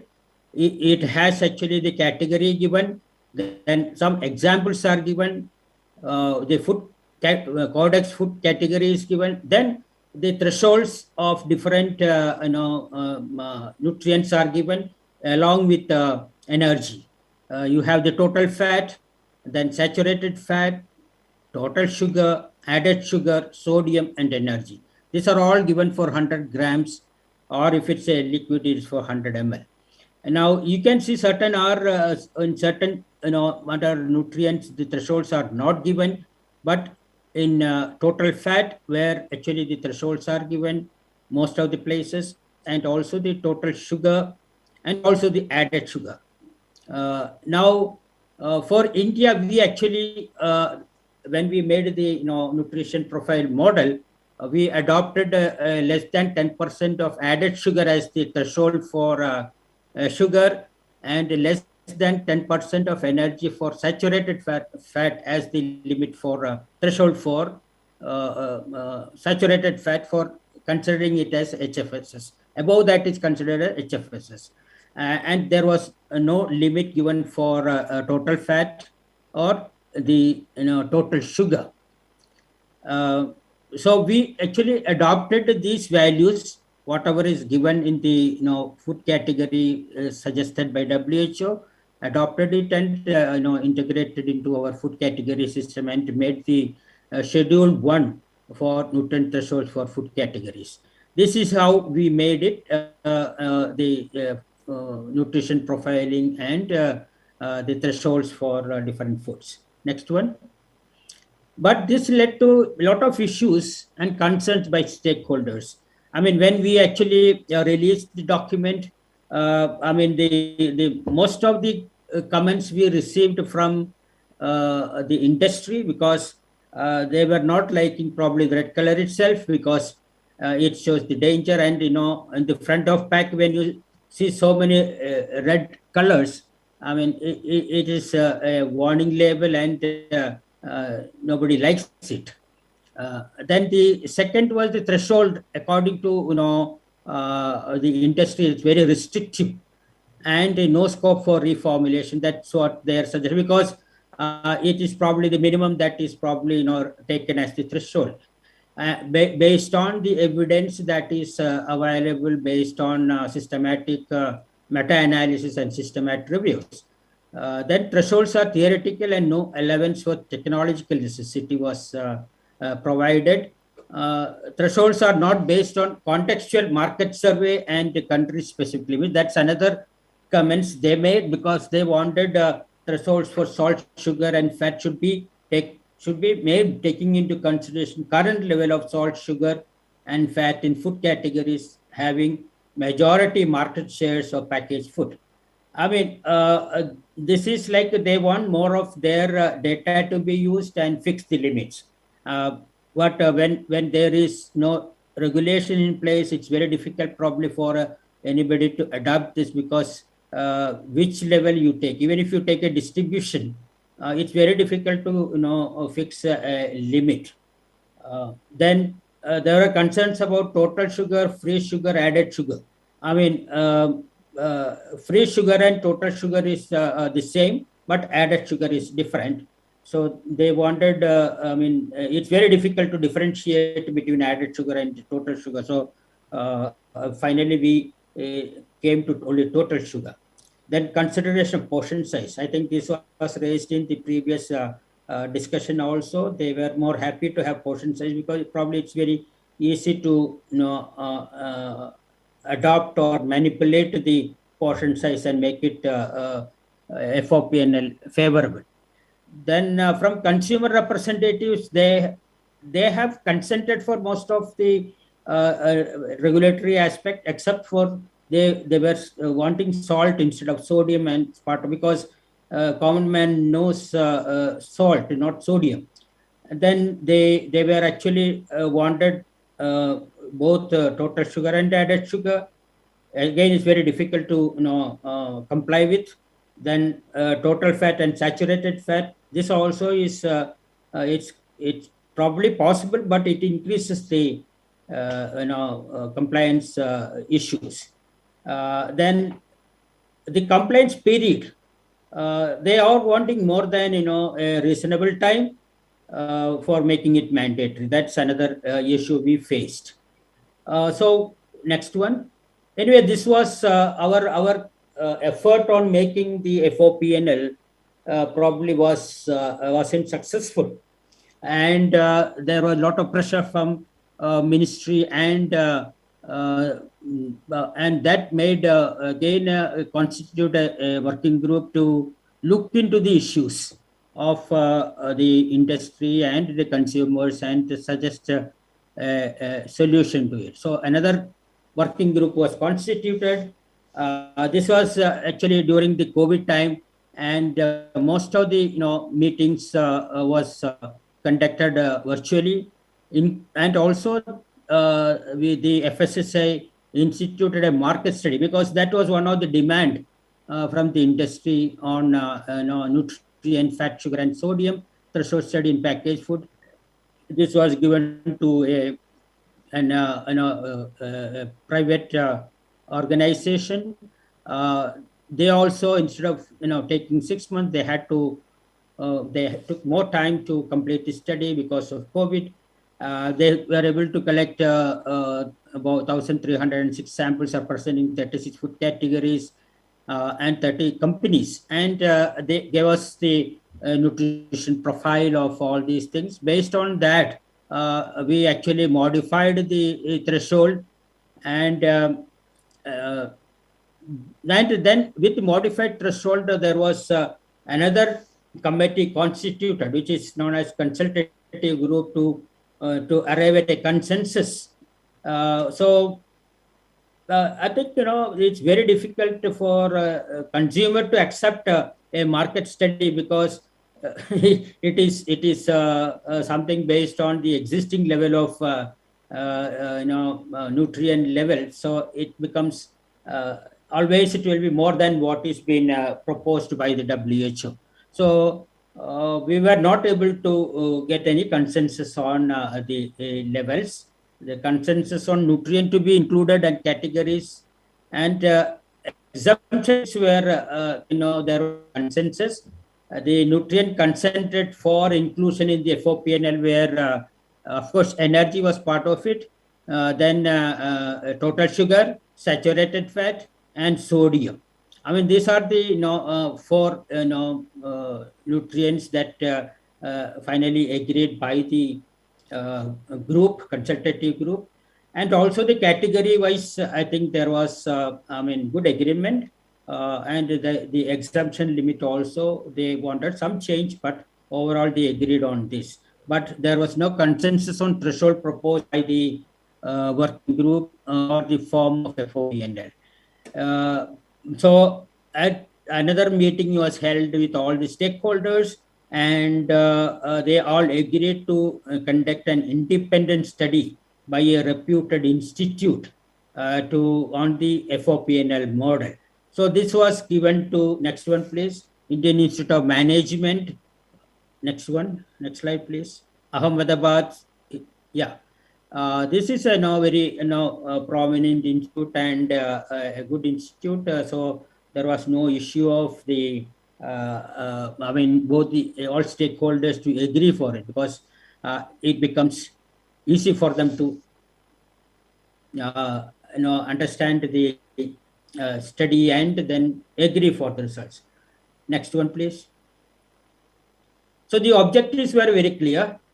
To get the efficacious FOPNL format compared to the control in terms of ease of identification of understanding of label on pack, whether the label gives all health information needed, whether it helps detect excess of unwanted nutrients, whether it helps in complexity of information, reduce the complexity of information, whether a package with FOPN leads to noticeable difference in the intent to buy compared to a package with no FOP. They did actually a RCT, randomized controlled trial, to elicit the effect of treatment. Here, what they have done is they had 5 types of FOPNLs: the HSR, health star rating, Nutri-Score, GDA, warning label, and multiple traffic light system that were compared with respondents without no FOPNL. And it's a large sample, about 20,564. Next one. I will just show you, next one please, the summary of the the all 5 FOPNL. See, what actually given in this table is the rank 1 is the best. Okay, and as the rank goes down, its importance is coming down. Among the 5 FOPNLs, you can see HSR scored 6, rank 1, for rank 2, and the overall rank is actually 2. And the next best was actually warning label, which scored 2 in rank 1, 6 in rank 2, over score of 2.33. The next best was MTNL, that multiple traffic light, 2.83, and NL Nutri-Score is 4, and the least was actually GDA, which showed actually 4.17.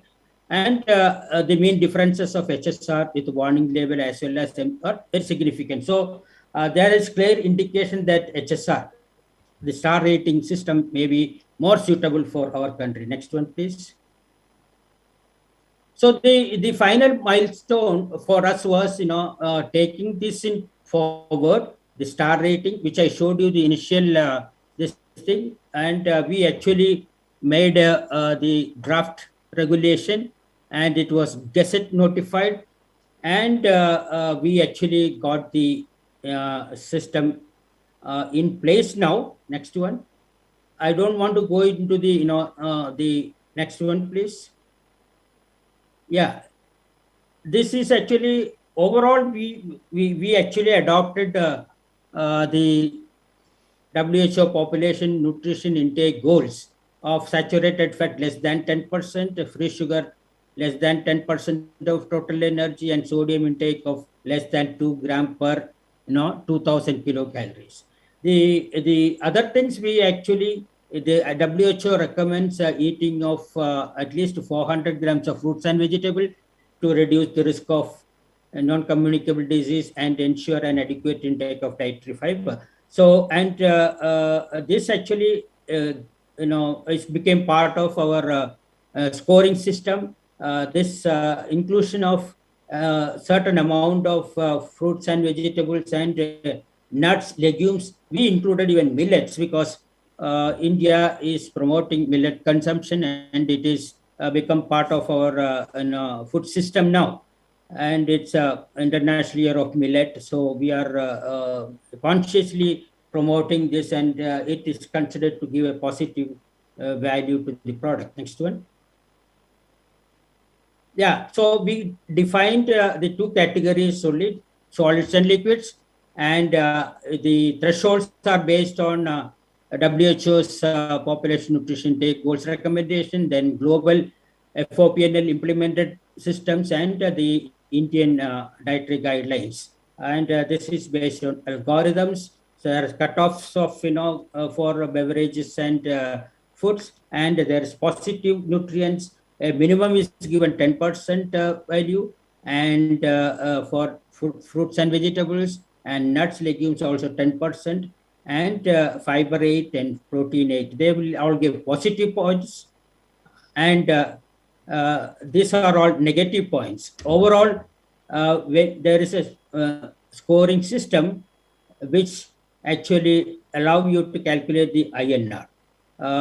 So it is a phase-wise reduction over a period of 4 years we suggested, and to come into effect from voluntary initially till mid of 2023. I think we may have to change the goalpost, and mandatory in 2027. Next one. This is actually the formula to calculate. I'm not going into it, but the only point I wanted to say is there is a capping for the positive points, but because there is, you can have more of the negative nutrients and compensate addition of some of the positive points, and still you can get a scoring which is reliably with a good star. But we checked many of the examples, but it's very difficult to get a reliable star by manipulation with positive nutrients. Next one. Thank you very much. I think this is what we are now. It's possible that in another couple of months' time, we'll come out with something for the country, and we are hopeful of introducing it in the country very soon. Thank you very much. Thank you, Dr. Nair, for your presentation and sharing India's experience, and congratulations for the passage of the FOPL policy, which was issued recently in 2022. So congratulations again to you and the colleagues in India. And I would like to invite Dr. Banuja Wijayatilaka to present on the experience from Sri Lanka, Dr. Banuja. So, okay, thank you very much. Yes. May I share my screen? Yes, but before you present, I would like to share a brief on your bio. Jadi Bapak dan Ibu, Dr. Banuja, beliau adalah ahli kesehatan masyarakat dengan lebih dari 20 tahun pengalaman yang sebagian besar fokus pada bidang gizi kesehatan masyarakat dan keamanan pangan baik di tingkat nasional maupun internasional. Saat ini beliau bekerja sebagai senior konsultan di unit pengawasan pangan Kementerian Kesehatan Sri Lanka. Beliau mengembangkan kebijakan keamanan pangan serta merumuskan dan memperbarui undang-undang dan peraturan pangan dan melakukan survei keamanan pangan nasional. Beberapa capaiannya baru-baru ini beliau telah membuat model profil gizi untuk Sri Lanka dan juga telah menghasilkan peraturan tentang larangan lemak trans. Baik, Dr. Banuja, we give you around 20 minutes for your presentation. Thank you.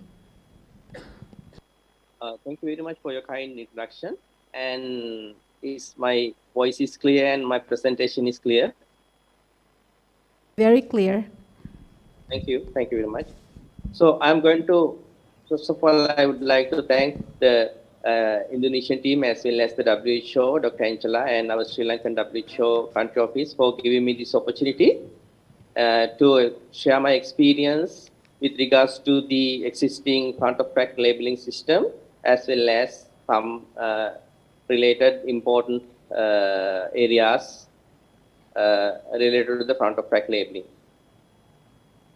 So I'm going to cover the introduction and the current situation and also front-of-pack labeling in public health point of view as well as regulatory point of view, a little bit of development of the procedure of the front-of-pack labeling in Sri Lanka, and communication and interpretation as well as evaluation and some of my conclusions as a person involved in this area more than 10 years.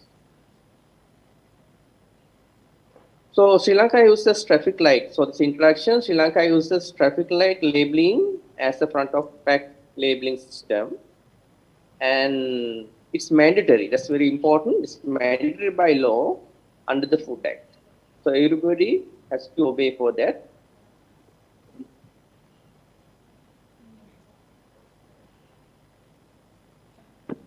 So we have two regulations. One is for the beverages, one is for food. Dr. Banuja, we lost your voice. Okay. All right. Yeah, we can hear you now. Yeah, okay, thank you. So we have two regulations, one for the sugar sweetened beverages, that's for the beverages, and one for solid and semi-solid food. So the regulation for the sugar sweetened beverages has been effective since 2016, and for solid and semi-solid, where all sugar, fat and salt has been taken into account, which was effective from 2019.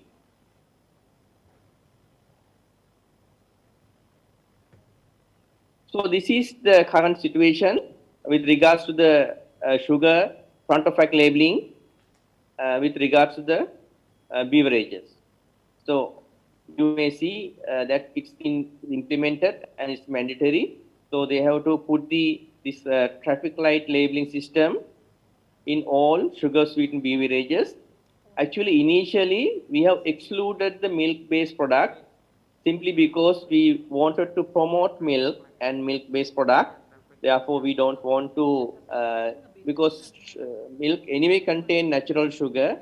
Therefore, the label would be coming as probably yellow, so which may have some negative impact to the public. Therefore, we want to exclude the milk and milk-based product. However, thereafter we noticed there are so many products where the flavored milk products with lot of added sugar. Therefore, we revised the regulation in 2023 with two main changes. One thing is we included all flavored milk-based product into the regulation, as well as we brought down the upper limit from 11 to 8 milligram per 100 ml. So this is the regulatory points. So initially we decided as the 11 gram per 100 ml, the cutoff level, upper cutoff level, and the lower cutoff level 2 gram per 100 ml. So this is with regards to the traffic light with regards to the beverages. So as I mentioned before, we have brought down this 11 to 8 with the revision in this year. So this is the regulation with regards to the solid and semi-solids, where all sugar, salt, and fat should be indicated. So sugar means total sugar, and fat is total fats in the form of triglyceride, and salt is total salt in the form of sodium chloride. So this is very important. The question I asked from Dr. Kelly as well.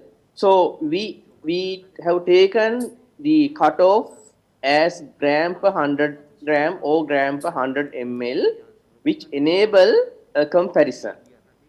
Therefore, we have not taken the serving sizes into account, and you can see the cutoff levels for sugar, salt, and fat for the solid and semi-solid food.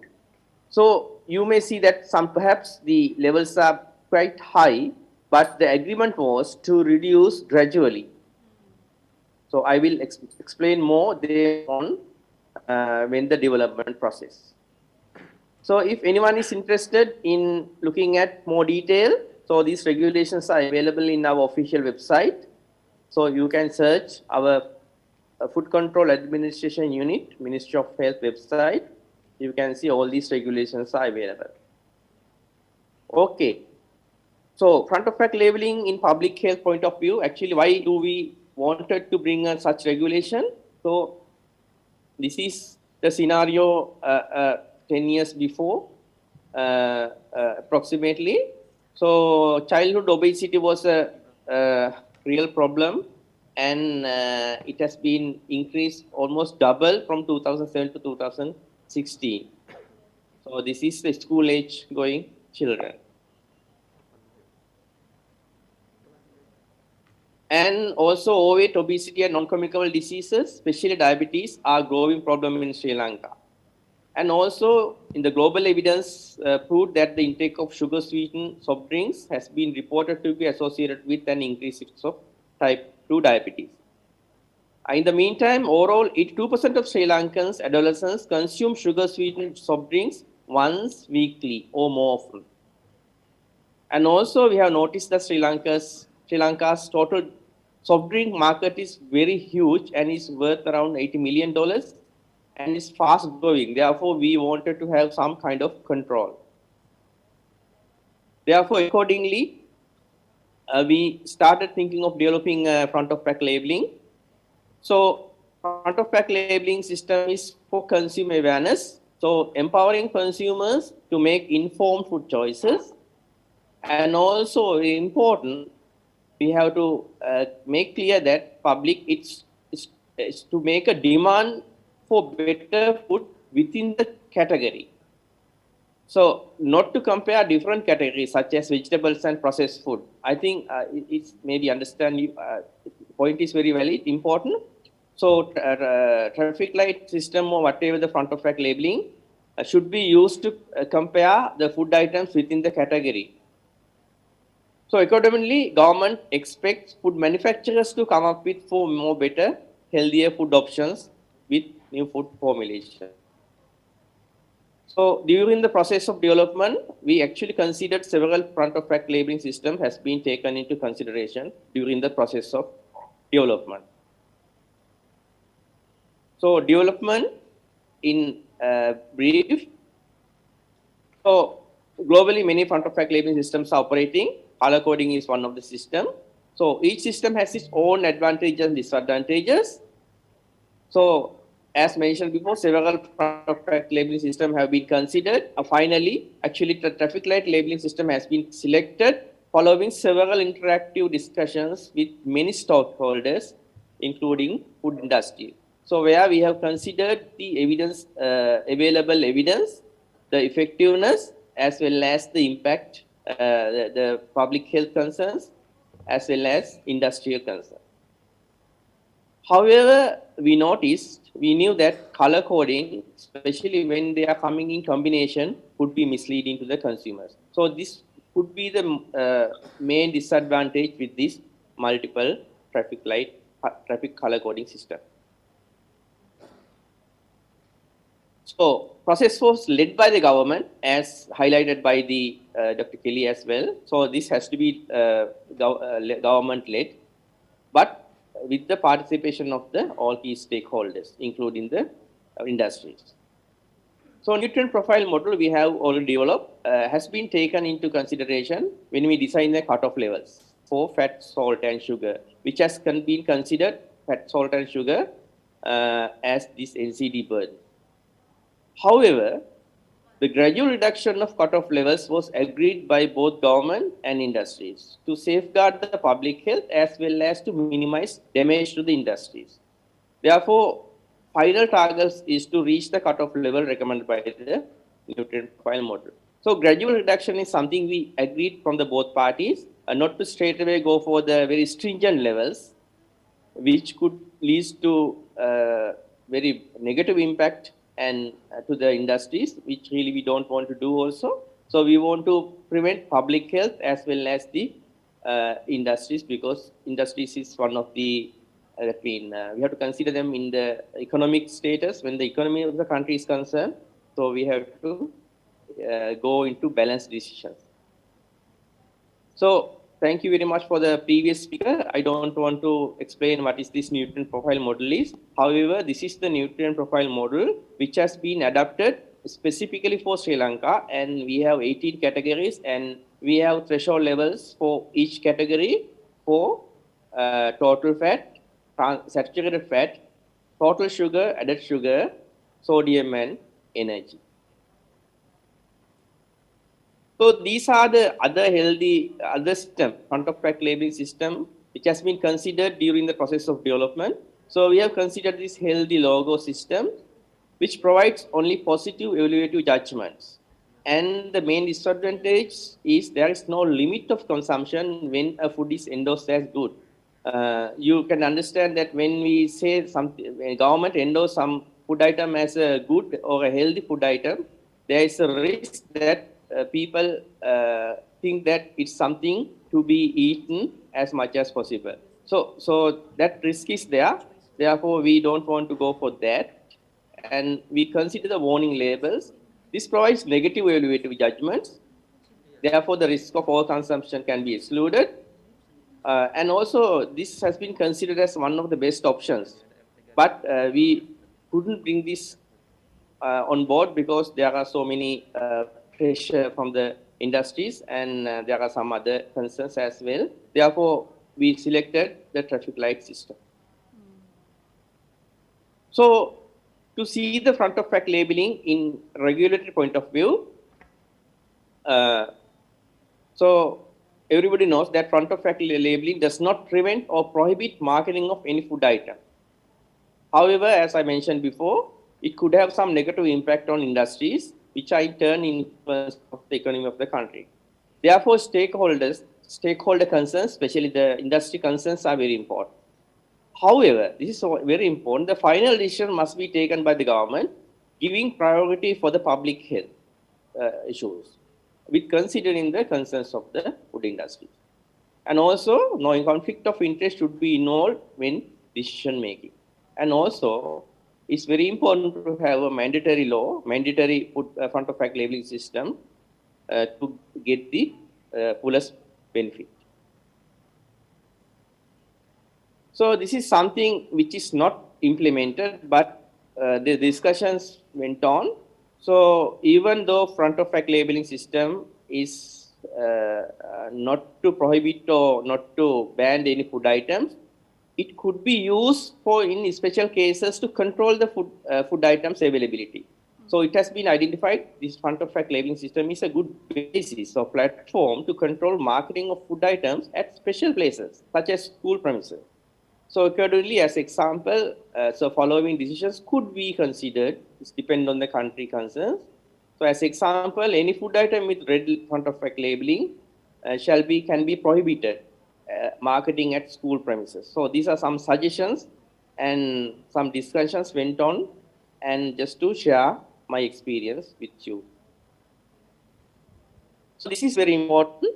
In the simultaneous communication and interpretation has to be taken place. Otherwise, people may interpret in different ways. Therefore, government should take the leadership, not only developing the front of pack labeling system, and also to develop the communication strategy and interpretation strategy for the front of pack labeling system. So this is just to share the our experience, but we do not recommend the same wording or whatever the prescription here to implement for the other countries. That has to be decided by taking the country concerns into account. So finally, I'm coming into the evaluation and monitoring. So this is actually 1 year after the implementation of the regulation for the beverages. So you may see that actually almost the last column, that's the 50% of the people were aware about the front of pack labeling system, and also approximately 1/3 of the population, that means 35% out of that 50%, uses this traffic light system in purchasing sugar sweetened beverages. So this is the 6 years. The previous one is 6 months after the sugar implementation. This is 6 years, very recent one. So this is a study conducted by the Institute of Policy Studies in 2022. The study reveals that 2/3 of the participants were aware of the front of pack labeling system on sugar sweetened beverages. And also, however, only 70% out of that proportion, only 70% of the respondents are aware of front of pack labeling system and consider it as an important factor in making sugar sweetened beverages. That means just awareness is not enough to make the to change the habits. Majority has 72% came to know about this system through their self-observation. That means there is a gap of communication. That means education part, there is a gap really. And also it has been noticed the probability of choosing a healthy product and avoiding an unhealthy one is greatest when the labeling is available on the pack. So this is another evaluation with regards to the solid and semi-solid. The previous one was with regard to the beverages. So this is a survey conducted by the WHO country of Sri Lanka in 2019. We have given a grace period of 1 year because of this all some issues. So this has been conducted during this grace period, and at that time the regulation was not mandatory, so it was voluntary. However, even with the voluntary situation, about 25% of the products contain color-coded front of pack labeling system. So this is very new, and actually this is unpublished data, which has been the online survey conducted by the Ministry of Health. And also I want to mention that's online survey. Therefore, there may be some selection bias could be involved. Therefore, taking all these factors into account, however, according to the results, is very good. That means interpretation of single color was 80 to 90% of the participants interpreted correctly the single color. That means what is red, what is amber, and what is green. However, interpretation of color coding combination has not been evaluated. So approximately 40 to 45% are using the traffic light labeling as a guide when purchasing food product regularly. So you can see the practices are quite less in compared to the awareness. The people who really knows all people who know about the color coding system that knowledge may not be using when doing purchasing. This is also important. Approximately 45% have indicated that the system is not misleading at all, our current system. In the other words, it also means another 55% are in varying level of unclear situation. Probably this is due to the multicolor coding, which actually could lead to 27 of combination. Therefore, that is the main disadvantage of this system, this traffic light system, when multiple colors coming into a single product. So finally, these are some of my conclusions. So current, anyhow, front of rack labeling system Sri Lanka helps consumers to make informed food choices. That's very important. That was the objective. In the meantime, we have to understand front of rack labeling system alone can't make behavioral change. Other public health strategies are also required, especially the simultaneous public health awareness and correct communication campaign are utmost important to get the most benefit out of this front of rack labeling system. So the government of the development of front of rack labeling system must be led by the government, but industrial concerns and consumer perception should be considered during the process. And I believe that it should be mandatory by law to get the most benefit out of this front of rack labeling system. So thank you very much for giving the opportunity, and we are happy to answer any clarification. Thank you. Thank you very much, Dr. Banuja, for your excellent presentation. Let's give applause to Dr. Banuja and also Dr. Nair. And I would like to invite the participants, both online and offline, to ask a question. Jadi Bapak Ibu yang hadir di sini maupun yang secara online, saya membuka sesi pertanyaan untuk ditujukan kepada baik Dr. Nair ataupun Dr. Banuja. Ya, silakan.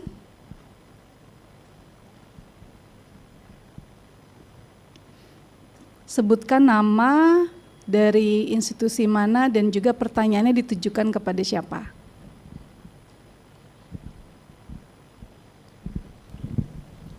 Ya, terima kasih Bu Dina atas kesempatannya.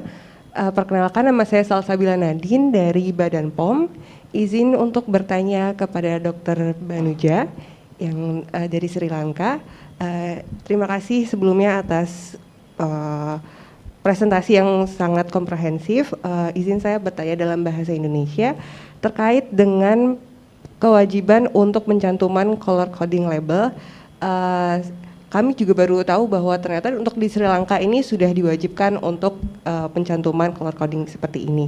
Kemudian juga saya ingin bertanya terkait dengan hambatan ketika implementasinya, bagaimana respon para industri ini terhadap kewajiban pencantuman tersebut, dan berapa lama grace period yang diberikan untuk mewajibkan pencantuman tersebut. Karena sebagaimana yang diketahui, untuk warna-warna seperti merah ini mungkin banyak industri yang akan enggan begitu untuk mencantumkannya. Dan jika dibandingkan dengan Indonesia sendiri, sebenarnya untuk logo pilihan lebih sehat pun itu untuk produk minuman berpemanis itu di levelnya adalah 6 gram per 100 mili, sedangkan di sini di Sri Lanka sendiri adalah 8 gram per 100 mili, berarti di atas itu sudah warnanya merah upper level begitu. Jadi bagaimana respon dari para industri dan bagaimana pemerintah Sri Lanka dalam hal ini untuk menghadapi tantangan tersebut. Dan ya, cukup dari saya seperti itu. Terima kasih. Thank you very much, actually. So, the most important steps to overcome for the success of the development of any regulation is the stakeholder consultation during the process. So we have to take the industrial concerns into account. However, in the meantime, so we have to keep in mind that our prime objective is to safeguard the public.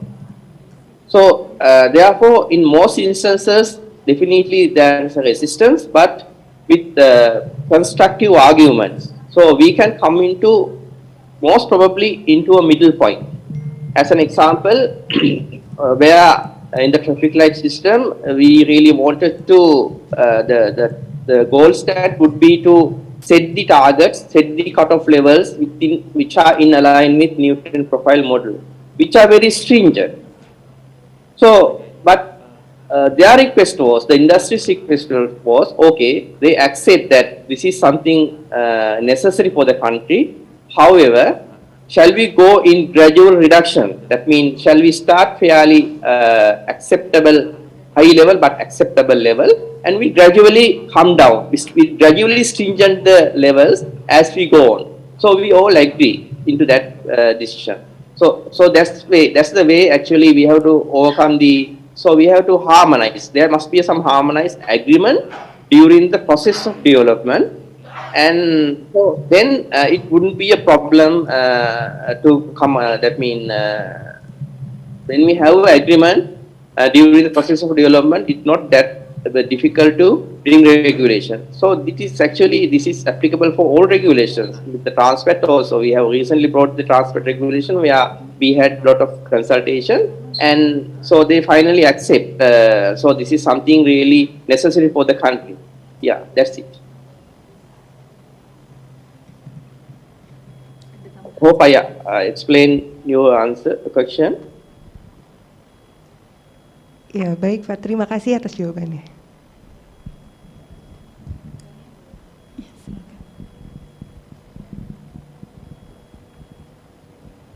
We have one more question. Ya, terima kasih Bu Dina. Saya Yeni dari Kementerian Kesehatan Republik Indonesia. Pertanyaan akan saya ajukan ke Dr. Nair dari India. Mudah-mudahan Dr. Nair masih di sini ya. Ya, saya sangat tertarik tadi karena di paparan Dr. Nair, ada rekomendasi dari saintis yang mengharuskan mengkonsumsi 400 gram food and vegetables, jadi serat ya, serat. Nah, yang ingin saya tanyakan, bagaimana bentuk edukasi kepada masyarakat terkait rekomendasi bahwa setiap orang harus mengkonsumsi 400 gram serat yang berasal dari sayur dan buah. Apakah menggunakan gram atau menggunakan ukuran rumah tangga?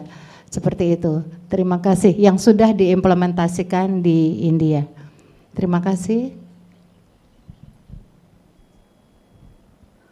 Thank you very much. I think it's a very important question because the guideline what I showed you is a WHO guideline, and it's a guideline you find across the globe. All dietary guidelines will recommend, I think an amount beyond 400. Okay. So, I mean, it is part of a balanced diet that needs to be taken as, for a healthy living and healthfulness.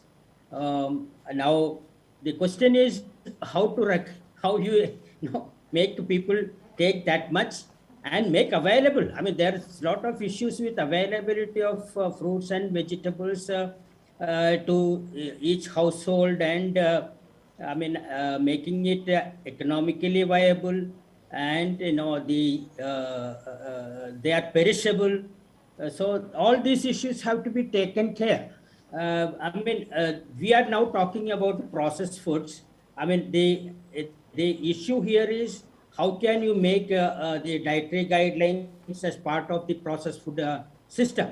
So this gives an opportunity for the industry to reformulate and develop technologies where they can incorporate a sufficient amount. There is a minimum 10% of what we call is required. 10% of 400 will be, not the 400, 10% allowed in the 100 grams, and the maximum also is put for depending upon the the negative nutrients. So it is to encourage the industries to reformulate and which ultimately will increase the consumption of fruits and vegetables and other beneficial food groups like nuts, legumes, millets. I mean, this ultimately we need to get into food system as such, not into a process system.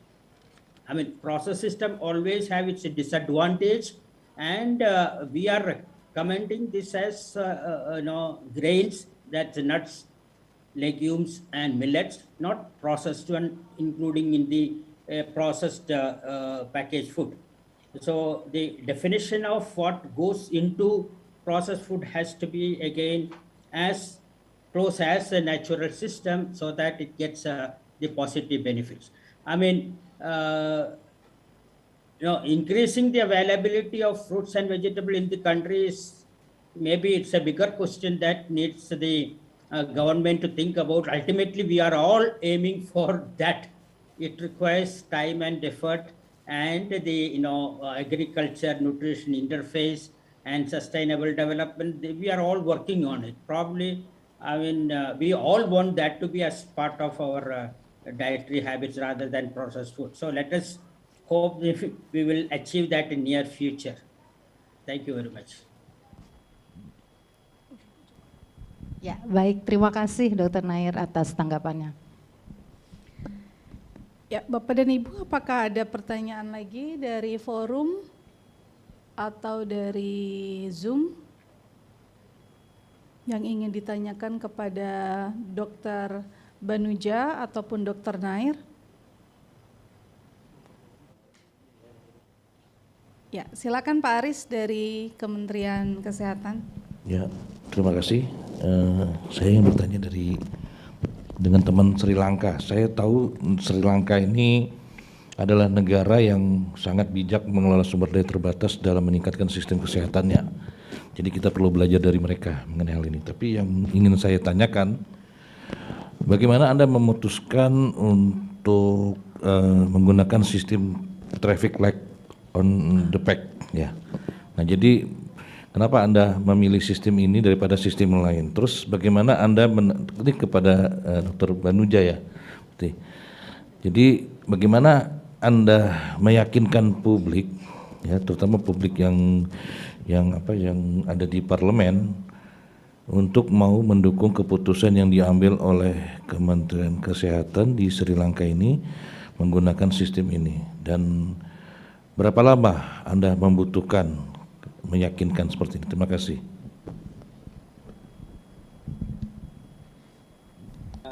Thank you. Thank you. So it's actually, there are two parts of the question. I would like to answer the latter part first. So how long does it take to develop regulation and to get to the parliament? So actually, it takes minimum 1 year to develop a regulation, because as I mentioned before, there's a long process and stakeholder consultations, and also then legal draftment, taking the WTO concerns, and so it takes time. Approximately, it takes about approximately 1 year. The good thing is those food regulations we are developing under the Food Act, and therefore the Act has already been passed to the Parliament, and it has given the provision to the Minister of Health to develop food regulations under the Food Act. Therefore, Minister of Health can endorse the regulations. Actually, the initial step, he can do the gazetting without going through the Parliament. So that's a good thing. So once it is gazetted, the routine procedure is we are sending this whole gazette to the Parliament for the approval. So far, therefore, process is fairly speed. We don't want to wait until Parliament approval is granted. So far, no problem has been created. So all gazetted, which has been done by the Minister of Health, has been passed to the Parliament. So that is the latter part of the question. The first part is a little bit complicated. Actually, we have taken at that time, we have got the support from the WHO. We have involved, we have participated for the, especially this, the front of pack labeling awareness, not really, it's a workshop conducted in New Delhi in 2017 or 18, I think. And starting from there, we started collecting the information, and then we reviewed the literature available at that time. And also we have considered several front of pack labeling systems.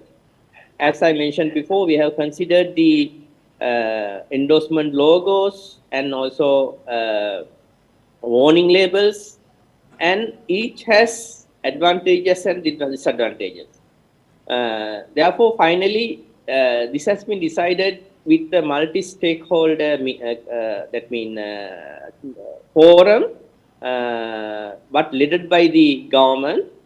So, taking all advantages and disadvantages, as well as the guidance from the World Health Organization, as well as the considering the available literature at that time, we came into conclusion that all right, so most appropriate would be a traffic light system. However, I wanted to highlight the main disadvantage is that when multiple colors coming into the picture, so it's still we are not sure how clear is that for the customers. However, interpretation of single color is excellent with our people. Thank you very much.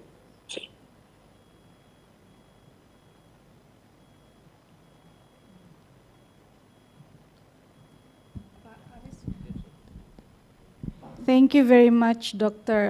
Banuja, for your explanation.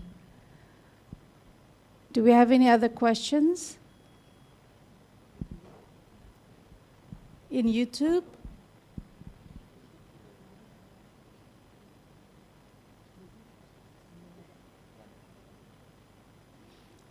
From MOH colleagues or BPOM colleagues, any other questions while we have Dr. Nair and Dr. Banuja with us?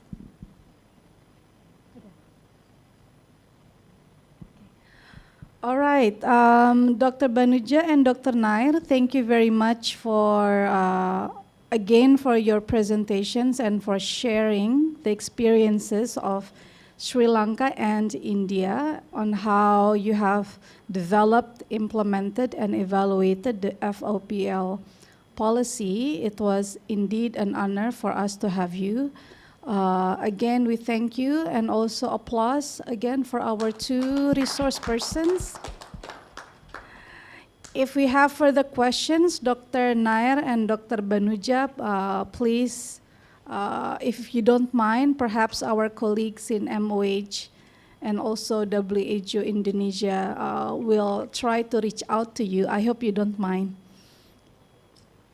Yeah, it's welcome, most welcome, and we will be too happy to interact and provide even some of the studies we have carried out, the reports, the approach, any help.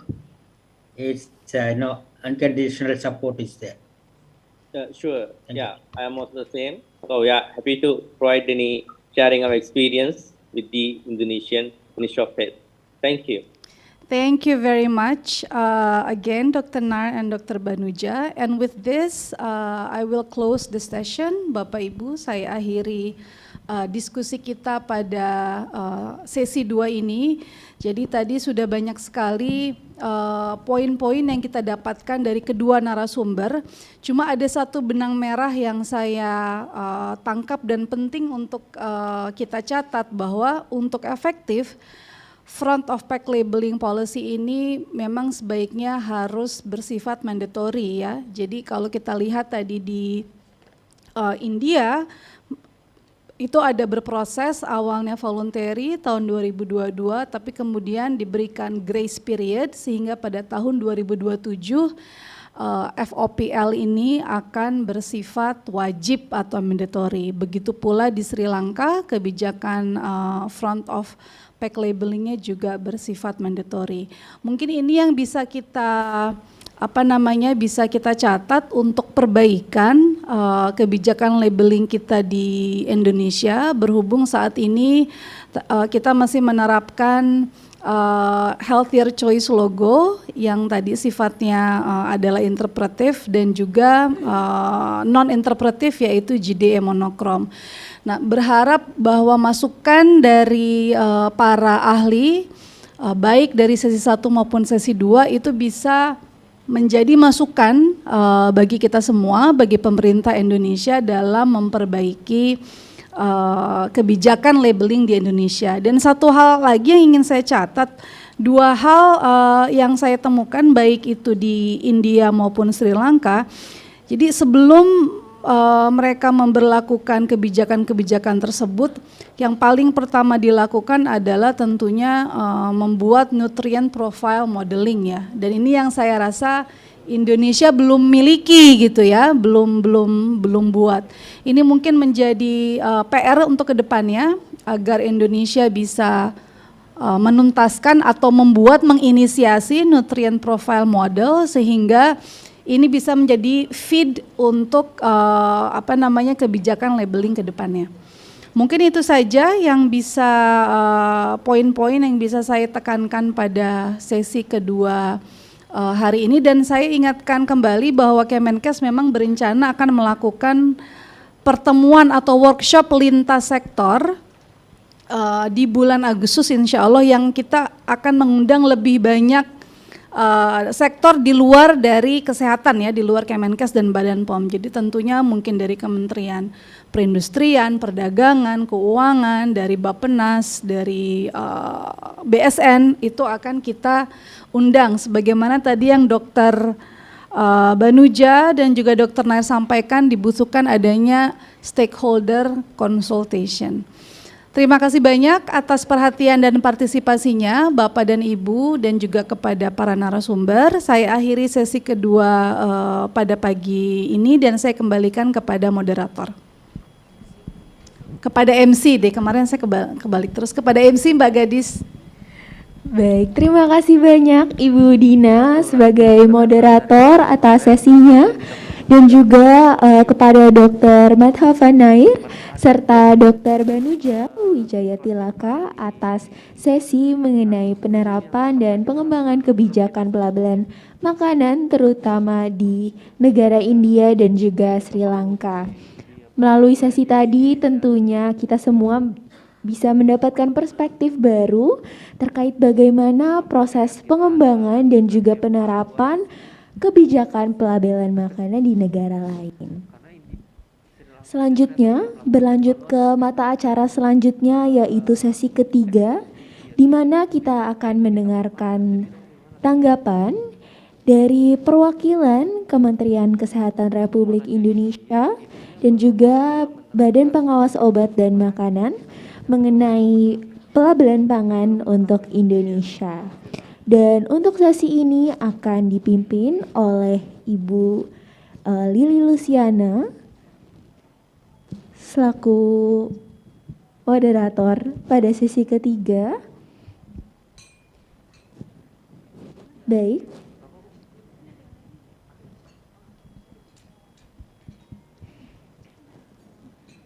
Baik, kepada yang terhormat Ibu Lili Luciana, Sarjana Kesehatan Masyarakat, Magister Sains, kami persilakan.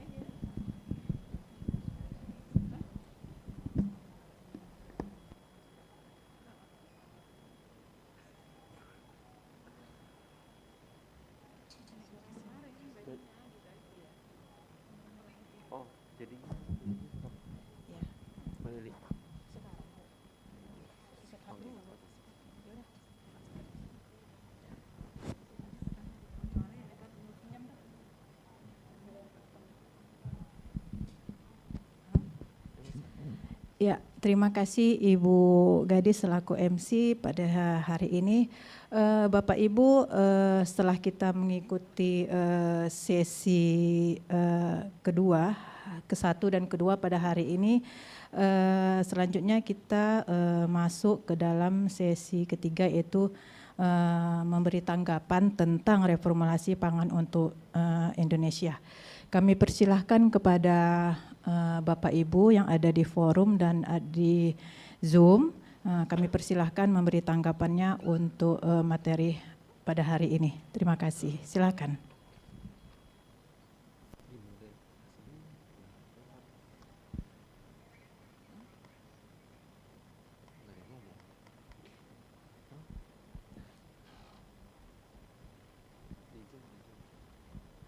Bapak Ibu silakan yang memberi tanggapan terkait tentang materi yang sudah disampaikan pada sesi hari ini.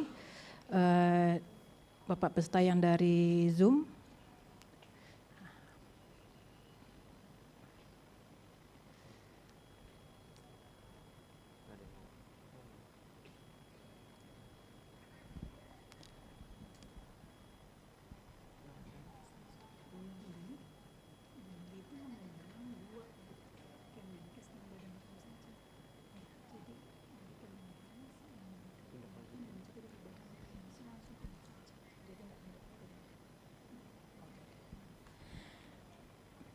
Baik Bapak Ibu, untuk selanjutnya kita undang dari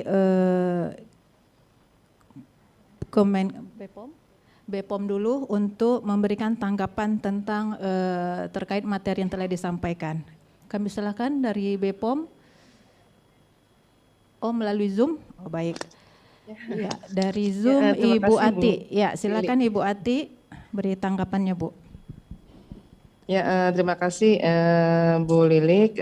Mohon maaf kami tidak bisa hadir luring karena saat ini kami juga sedang ada audit internal. Tadi walaupun saya tidak bisa mengikuti secara keseluruhan, tetapi saya sudah beberapa melihat paparan dari Australia, India, dan Sri Lanka. Pada intinya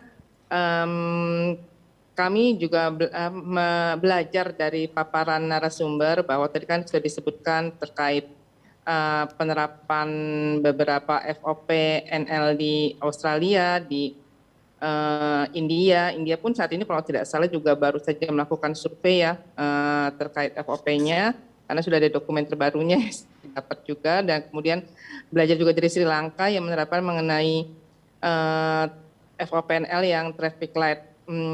Kami juga sadari bahwa di Indonesia ini kita hanya menggunakan 2 FOP. Kenapa kita 2 FOP? Walaupun kodeks sebenarnya menyatakan 1, sebenarnya sih boleh menggunakan 2 FOP. Tadi sudah ditanyakan oleh Bu Dina ya. Sepanjang memang penggunaan 2 FOP itu tidak kontradiktif. Dalam hal ini misalkan kita kan menggunakan yang bentuknya adalah logo. Yang satu lagi kan yang interpretatif ya, yang GDE monokrom. Memang itu kan tidak saling kontradiktif, jadi memang diperbolehkan. Nah terkait efektivitasnya memang kami sadari penggunaan FOP ini terutama yang sangat berdampak terhadap formulasi produk adalah penggunaan logo pilihan lebih sehat. Kalau yang interpretatif GDE monokrom ini kan dia hanya menampilkan highlight dari zat gizi tertentu, yaitu seperti yang energi, lemak, gula, garam yang ada di dalam tabel ING di belakang label dipindahkan ke depan. Jadi mungkin effortnya tidak terlalu besar oleh industri. Tetapi untuk pencantuman logo pilihan lebih sehat memang ada effort dari industri untuk melakukan reformulasi karena ada kriteria yang harus dipenuhi untuk mendapatkan logo pilihan lebih sehat. Dari paparan sebelumnya disampaikan oleh Bu Ani bahwa saat ini pun untuk pencantuman logo pilihan lebih sehat sendiri belum cukup banyak. Dari mulai peraturan itu dibentuk ya, peraturan itu kan ditetapkan tahun 2018, sekarang sudah tahun 2023, itu belum, kurang lebih mungkin sampai sekarang mungkin 100 ada ya, tapi lebih saya kurang tahu, tapi kayaknya 100 jenis pangan sudah ada yang mencantumkan logo pilihan lebih sehat, walaupun memang itu persentasenya masih sedikit sekali. Dan kita sadari juga beberapa riset terakhir pun sudah membuktikan ada beberapa efektif FOPNL yang paling efektif. Ada beberapa tadi sudah disampaikan, ada terkait color coded seperti traffic light, Nutri-Score, atau juga warning label seperti yang dilakukan di Amerika Selatan ya, beberapa negara-negara Amerika Latin.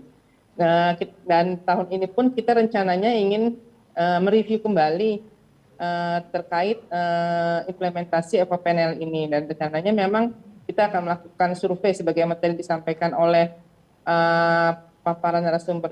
Maaf, saya tidak mengetahui nama narasumbernya, dari Australia, bahwa untuk menetapkan FOPNL itu harus dilakukan survei konsumer yang valid, dan memang itu kita harus melakukan survei kembali terhadap konsumen untuk menetapkan FOPNL mana yang konsumen itu paham, dan dengan adanya selain paham juga memudahkan, dan dia bisa membedakan bahwa FOPNL, dengan melihat FOPNL ini mereka bisa memilih pangan yang misalnya bahasanya lebih sehat atau lebih baik lah kandungan gizinya dibandingkan dengan pangan lain. Selain itu juga memang perlu koordinasi dengan industri, karena yang paling terdampak itu kan industri juga, apalagi ketika kita penetapan FOPNL ini yang awalnya sukarela, kita harus mereview sendiri. Sukarela sepertinya kurang mengencourage industri, apakah kita perlu menetapkan secara mandatori, itu pun kita harus ada koordinasi dengan industri atau pihak-pihak terkait. Mungkin itu yang dapat kami sampaikan, Bu Lilik. Kurang lebihnya memang ada wacana Badan POM akan mereview kembali terkait FOPNL ini. Tentunya nanti kita melihat dari hasil survei konsumen, dan tentunya ketika ada hasil riset konsumen pun itu bukan semata-mata langsung dijadikan inilah yang akan menggantikan, tetapi mungkin kita harus ada juga koordinasi dengan industri, karena yang terdampak adalah dari pihak industri. Juga mempertimbangkan juga selain riset konsumen di Indonesia pun, tadi kan juga sudah disampaikan, kita juga memberikan riset-riset dari luar terkini untuk membandingkan sebelum menetapkan FOPNL yang akan kita review kembali. Selain itu mungkin satu hal adalah terkait sosialisasi, dan tetap selalu KIE untuk menggaungkan cara baca label, cara baca ING, ataupun nanti ketika ada FOP baru ini ditetapkan, maka tentunya akan ada terus-menerus sosialisasi agar FOPN ini dikenal oleh masyarakat. Mungkin demikian Bu Lili dari Badan POM. Terima kasih. Baik, terima kasih Bu Ati atas tanggapan yang telah disampaikan. Selanjutnya kita beralih ke tanggapan dari Kemenkes. Kami persilakan Ibu Faca. Ya, terima kasih Ibu Lili. Ya, tadi dari pagi ya sampai siang hari ini kita sudah bersama-sama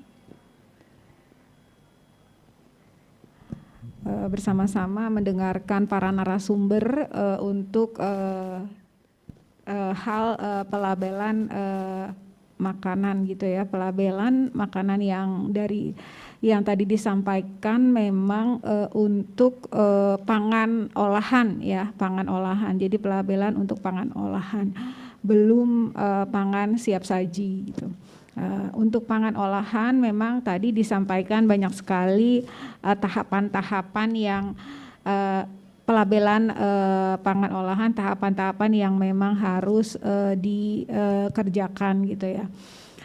Di Kementerian Kesehatan kita telah mengeluarkan Permenkes nomor 30 tahun 2013 tentang pelabelan pangan olahan dan pangan siap saji. Jadi pangan olahan itu adalah pangan yang dikemas gitu ya secara umum pengertiannya.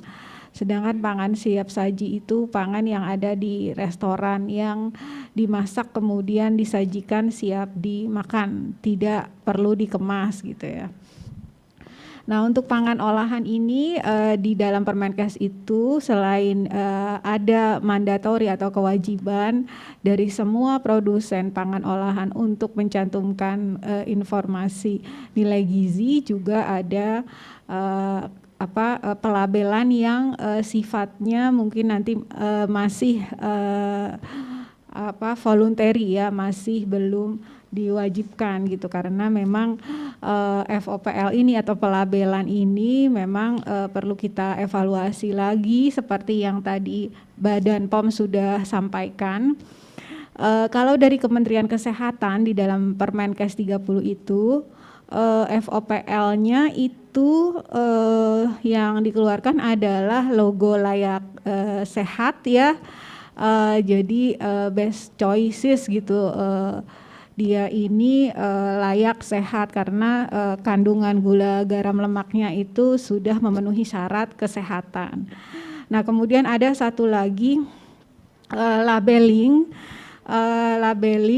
yang mungkin kalau dari paparannya Ibu siapa dari Australia itu, ini bagian dari yang interpretif gitu ya, label interpretif. Jadi ada label yang menuliskan bahwa kandungan gula lebih dari 50 mg, kemudian garam lebih dari 2 gram dan lemak lebih dari 67 gram itu beresiko terkena penyakit jantung gitu ya, hipertensi, diabetes mellitus dan stroke gitu. Nah, mungkin pelabelan ini perlu kita kaji lagi gitu, walaupun dia interpretif tapi sepertinya agak sulit untuk dicantumkan dalam label pelabelan pangan gitu. Karena tadi yang disampaikan itu kebanyakan FOPL yang dalam bentuk logo gitu ya. Ya. Di negara kita FOPL itu tadi disampaikan BPOM ada 2, yang layak sehat, yang contreng warna hijau gitu ya. Kemudian yang monokrom yang dijelaskan dalam kotak-kotak satu warna itu kandungan energinya, kandungan gula, garam dan lemaknya gitu. Nah, itu yang terjadi di negara kita. Nah, ini memang kita perlu mereview kembali, dan kemudian Kementerian Kesehatan juga sebenarnya juga mempunyai kewajiban untuk melakukan monitoring dan evaluasi dari pelabelan pangan ini gitu. Jadi kita akan bekerja sama dengan kementerian lain dan juga kementerian koordinator untuk bersama-sama melakukan monitoring terhadap pelabelan pangan, baik informasi nilai gizi dan FOPL ini kepada semua jajaran yang terkait gitu di Kementerian Kesehatan dan juga mitra-mitra yang terkait. Nah, ini sedang dijajaki supaya pelabelan FOPL dan juga informasi nilai gizi ini dapat dilaksanakan dengan baik gitu. Demikian dari Kementerian Kesehatan. Saya kembalikan ke Ibu Lili. Baik, terima kasih Ibu Faca dari Kementerian Kesehatan. Kami beri kesempatan kepada Bapak Ibu yang ada di Zoom meeting dan di forum, silakan menanggapi hasil dari tanggapan yang disampaikan oleh BPOM dan Kementerian Kesehatan. Kami persilahkan.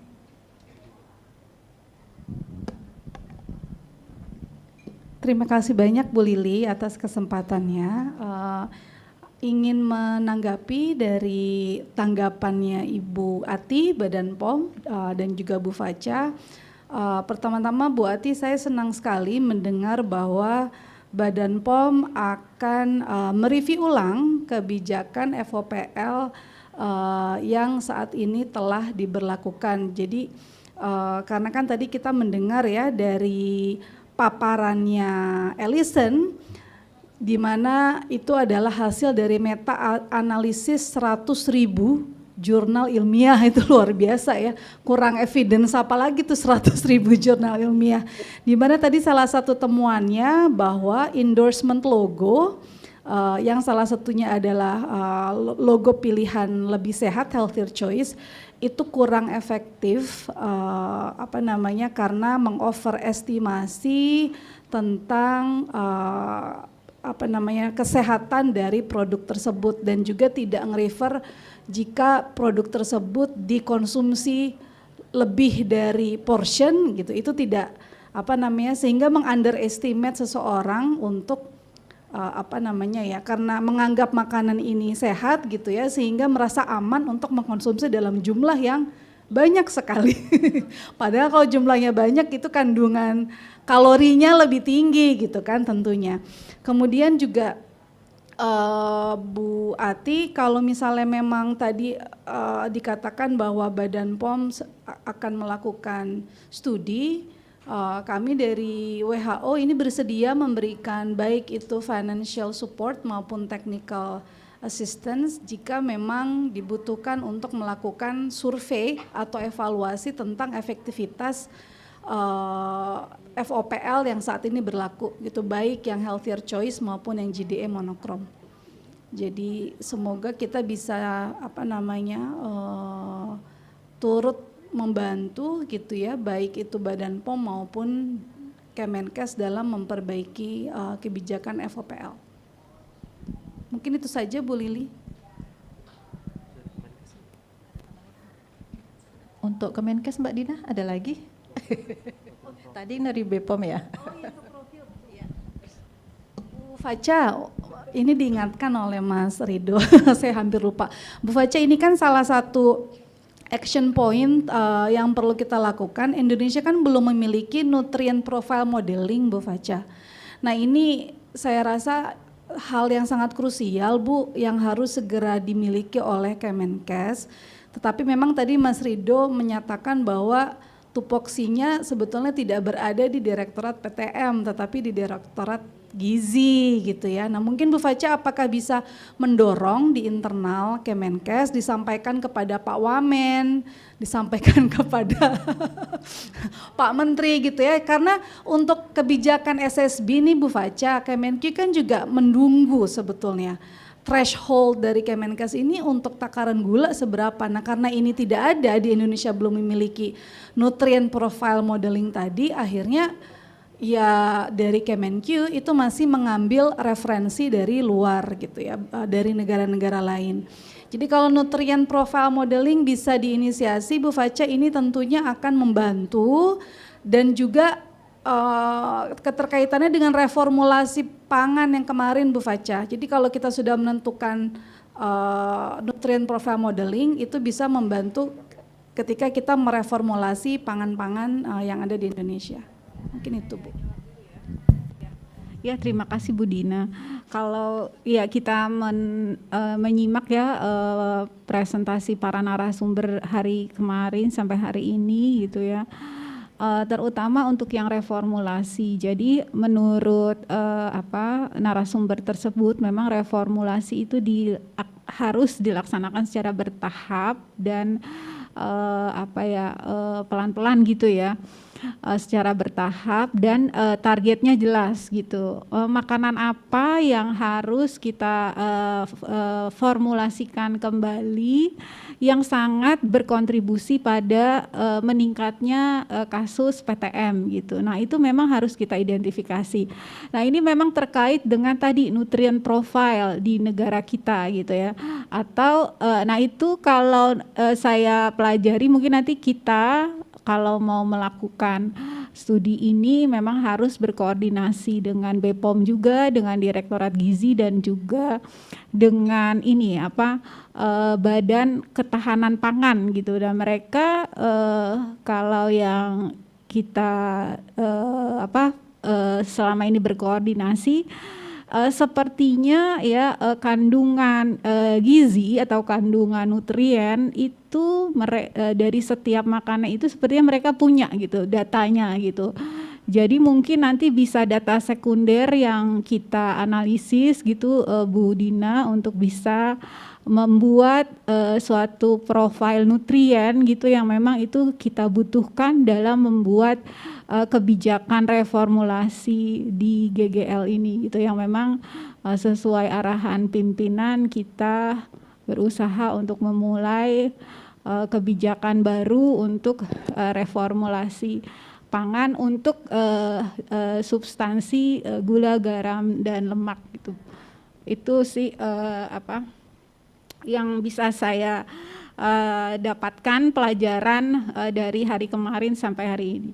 Terima kasih.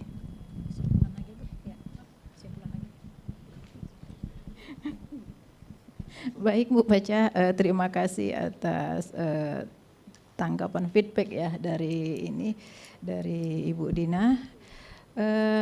Kemudian kita sampai ke kesimpulan hari ini karena sudah memberikan tanggapan, kesimpulan langsung di Ibu Faca ya. Baik Bu, lanjut Bu. Ya, baik Bapak Ibu sekalian, di penghujung acara ini saya selaku Ketua Tim Kerja Penyakit Jantung dan Pembuluh Darah dan juga mewakili Ibu Direktur izin untuk menutup kegiatan kita sejak hari Senin dan sampai hari ini di siang hari alhamdulillah sudah bisa berjalan dengan baik ya. Jadi kesimpulan gitu ya dari kegiatan workshop atau webinar kita pada 2 hari ini adalah kita semua sudah mendapatkan ilmu pengetahuan atau informasi yang lebih baik untuk reformulasi dan pelabelan pangan gitu yang memang ini sangat kita butuhkan untuk negara kita. Jadi saya juga mengucapkan terima kasih kepada negara-negara yang sudah berkontribusi memberikan pengalamannya, ilmu pengetahuannya untuk nanti Indonesia bisa belajar bagaimana mengimplementasikan kebijakan reformulasi dan meningkatkan gitu ya kebijakan implementasi kebijakan pelabelan pangan ini gitu. Baik, terima kasih Bapak Ibu semua yang sudah hadir baik di dalam Zoom dan juga yang hadir di Hotel Westin ini. Terima kasih dan mudah-mudahan apa yang kita kerjakan selama ini mendapat ridho dari Allah Subhanahu wa taala. Wassalamualaikum warahmatullahi wabarakatuh. Pertemuan ini dengan resmi saya tutup. Terima kasih.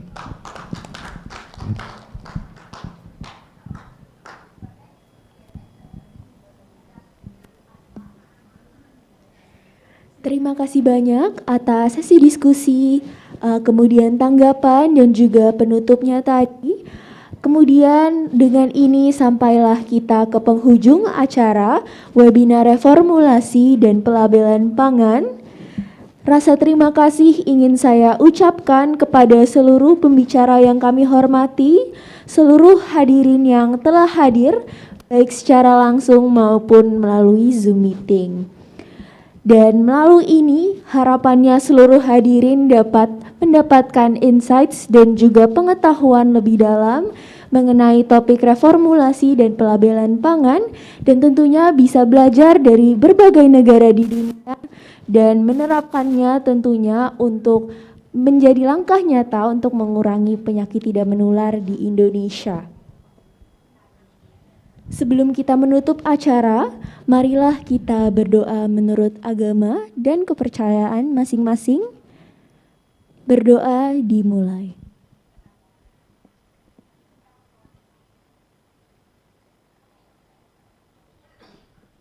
Berdoa selesai.